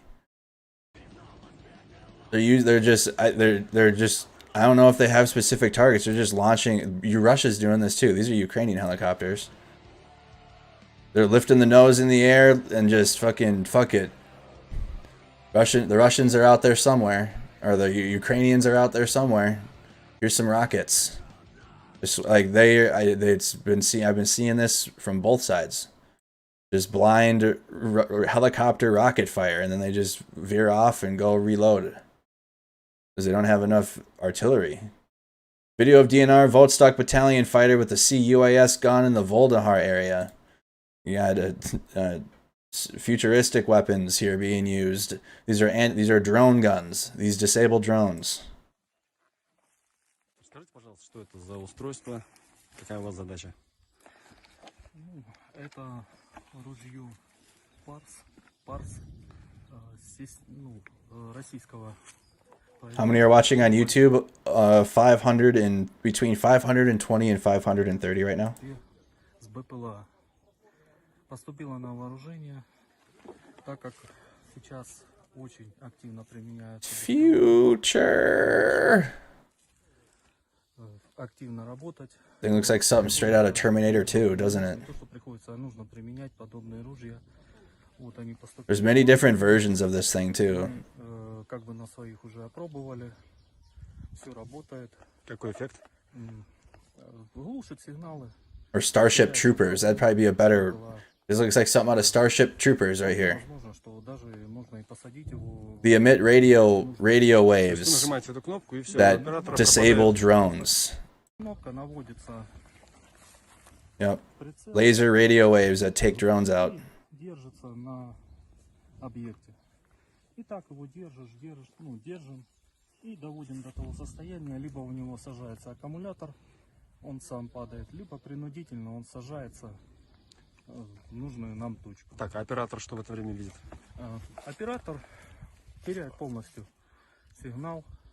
У него просто гаснет экран, да? Гаснет экран, он не может управлять. Yeah, the separatists, the DNR and LNR CUAS guns look like C-3PO before he was finished in comparison. Like C-3PO from episode 1, Phantom Menace, compared to these CUAS guns.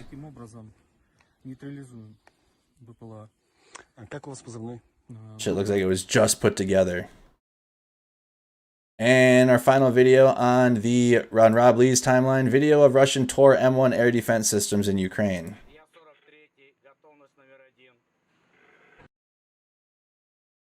These are their counterintelligence, counter surveillance, electronic warfare.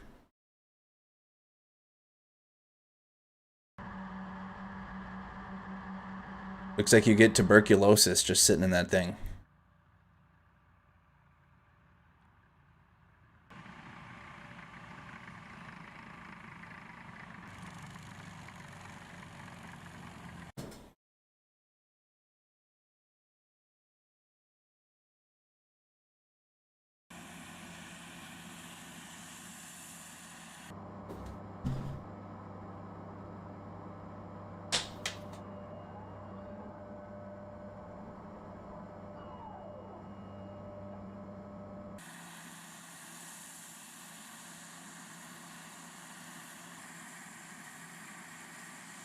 Yeah, it is a big target in the middle of the field.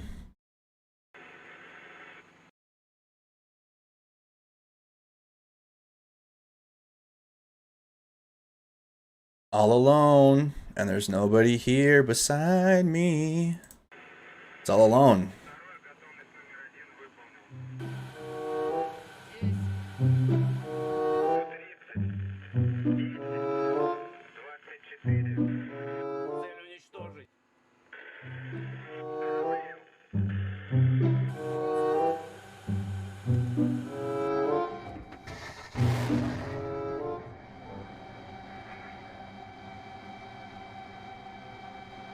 You gotta watch a TV screen in there from 1972.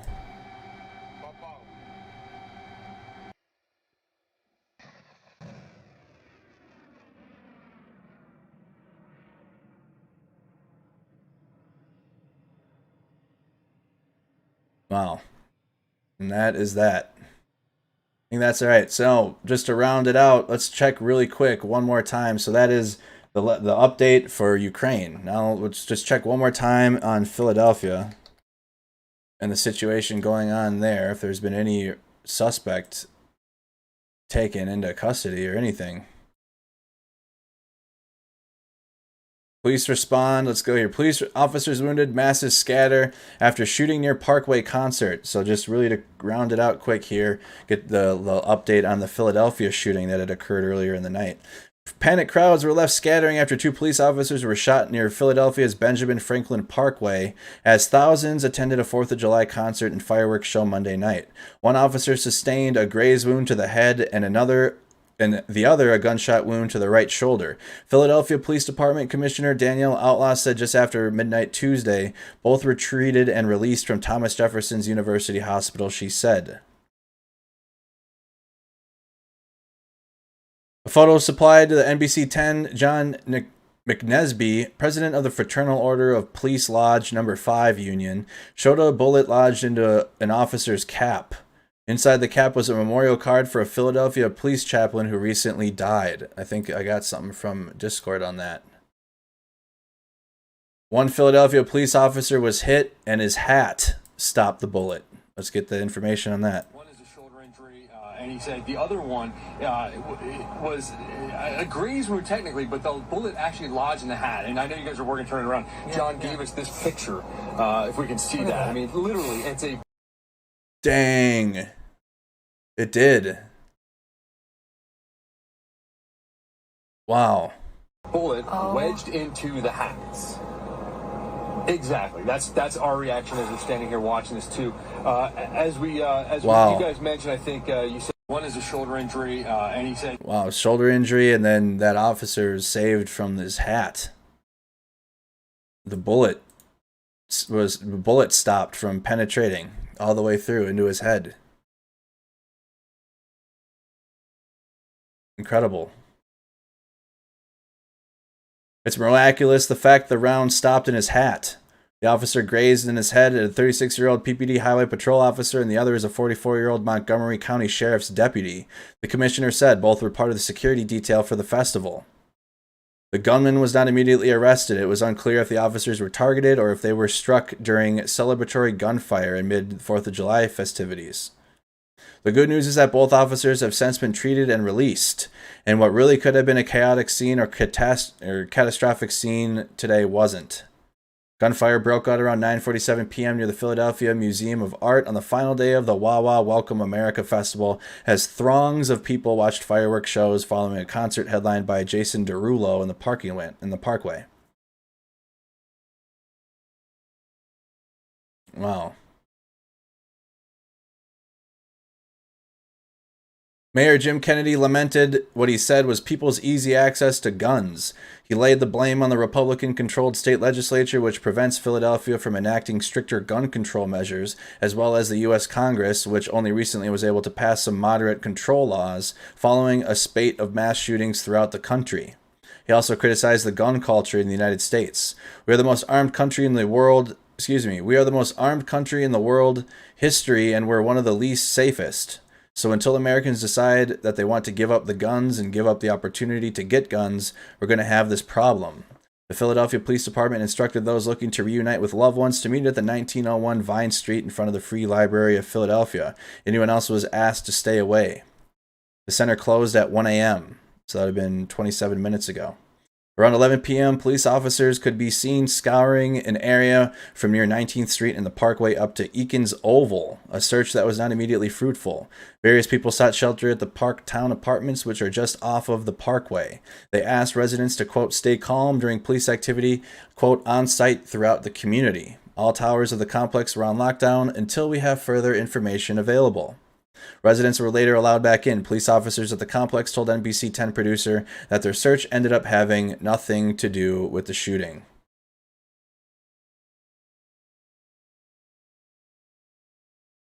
Just more videos come out. Social media video. Officers wounded. Masses scatter. I'm not seeing anything on any suspect. Here's Philadelphia Inquirer. what we know about the Parkway shooting. 2 police officers were shot Monday night on the Benjamin Franklin Parkway near the Philadelphia Museum of Art, just as the 4th of July concert had concluded and fireworks got underway. Thousands of panicked spectators ran as police ordered them off the parkway. Others close to stage were directed to take cover there as a search continued for the shooter both on the ground and with the help of searchlight-equipped police helicopters overhead. What is the status of the search of the shooter? No arrests have been made. Police are urging anyone with information to please call 215-686-TIPS.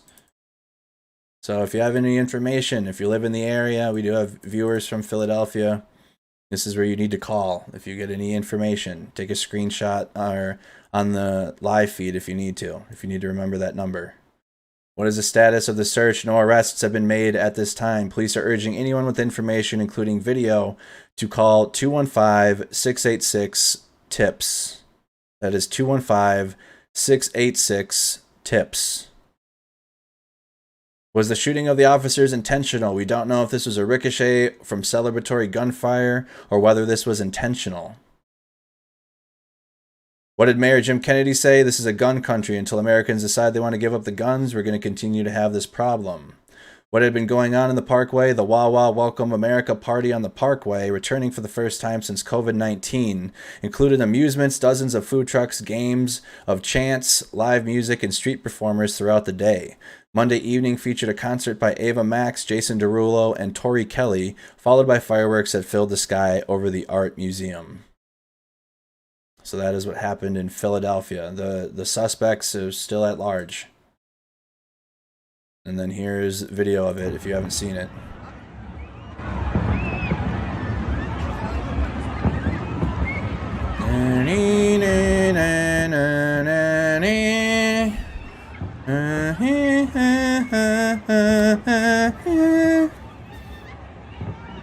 America.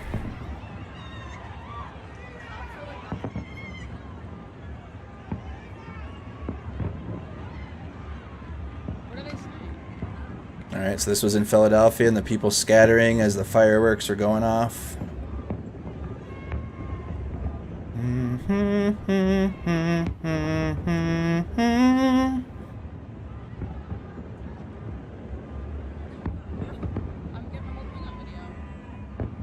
America.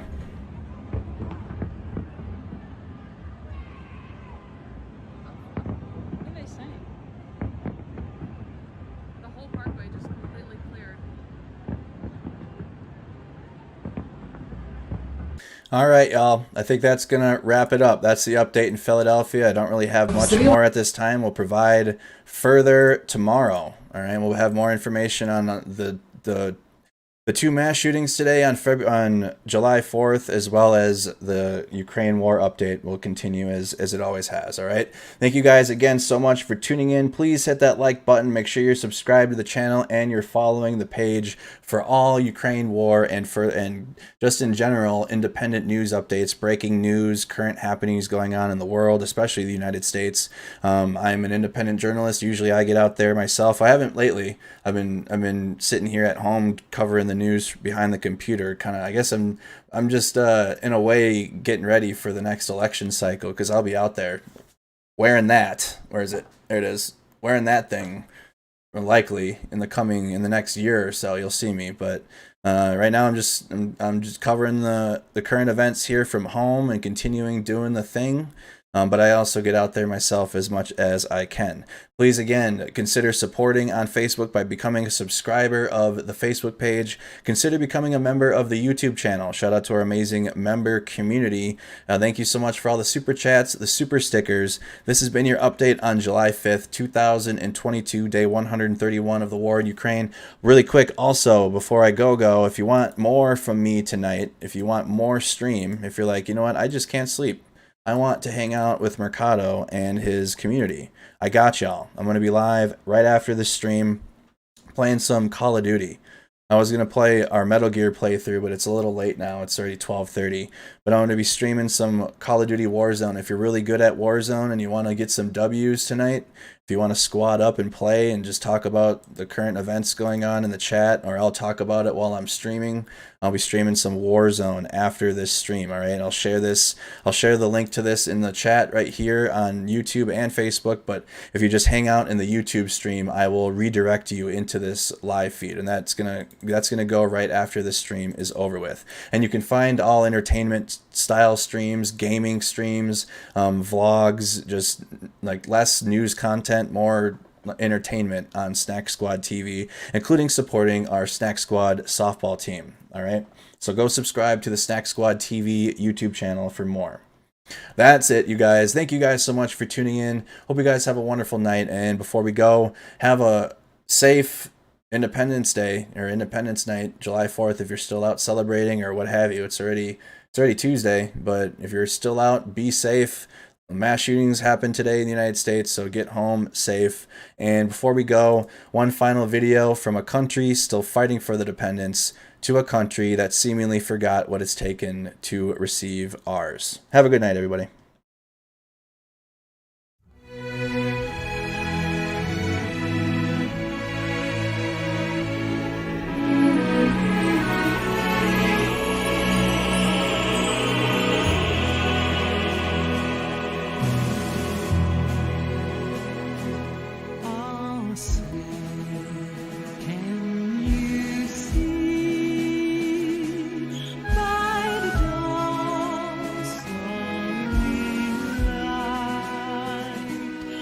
So proudly we air, and at twilight's last gleam, those blood stars and bright stars through the perilous fight for the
Dear American friends, we appreciate all the support we receive from the United States, and today we sincerely wish you Happy Independence Day.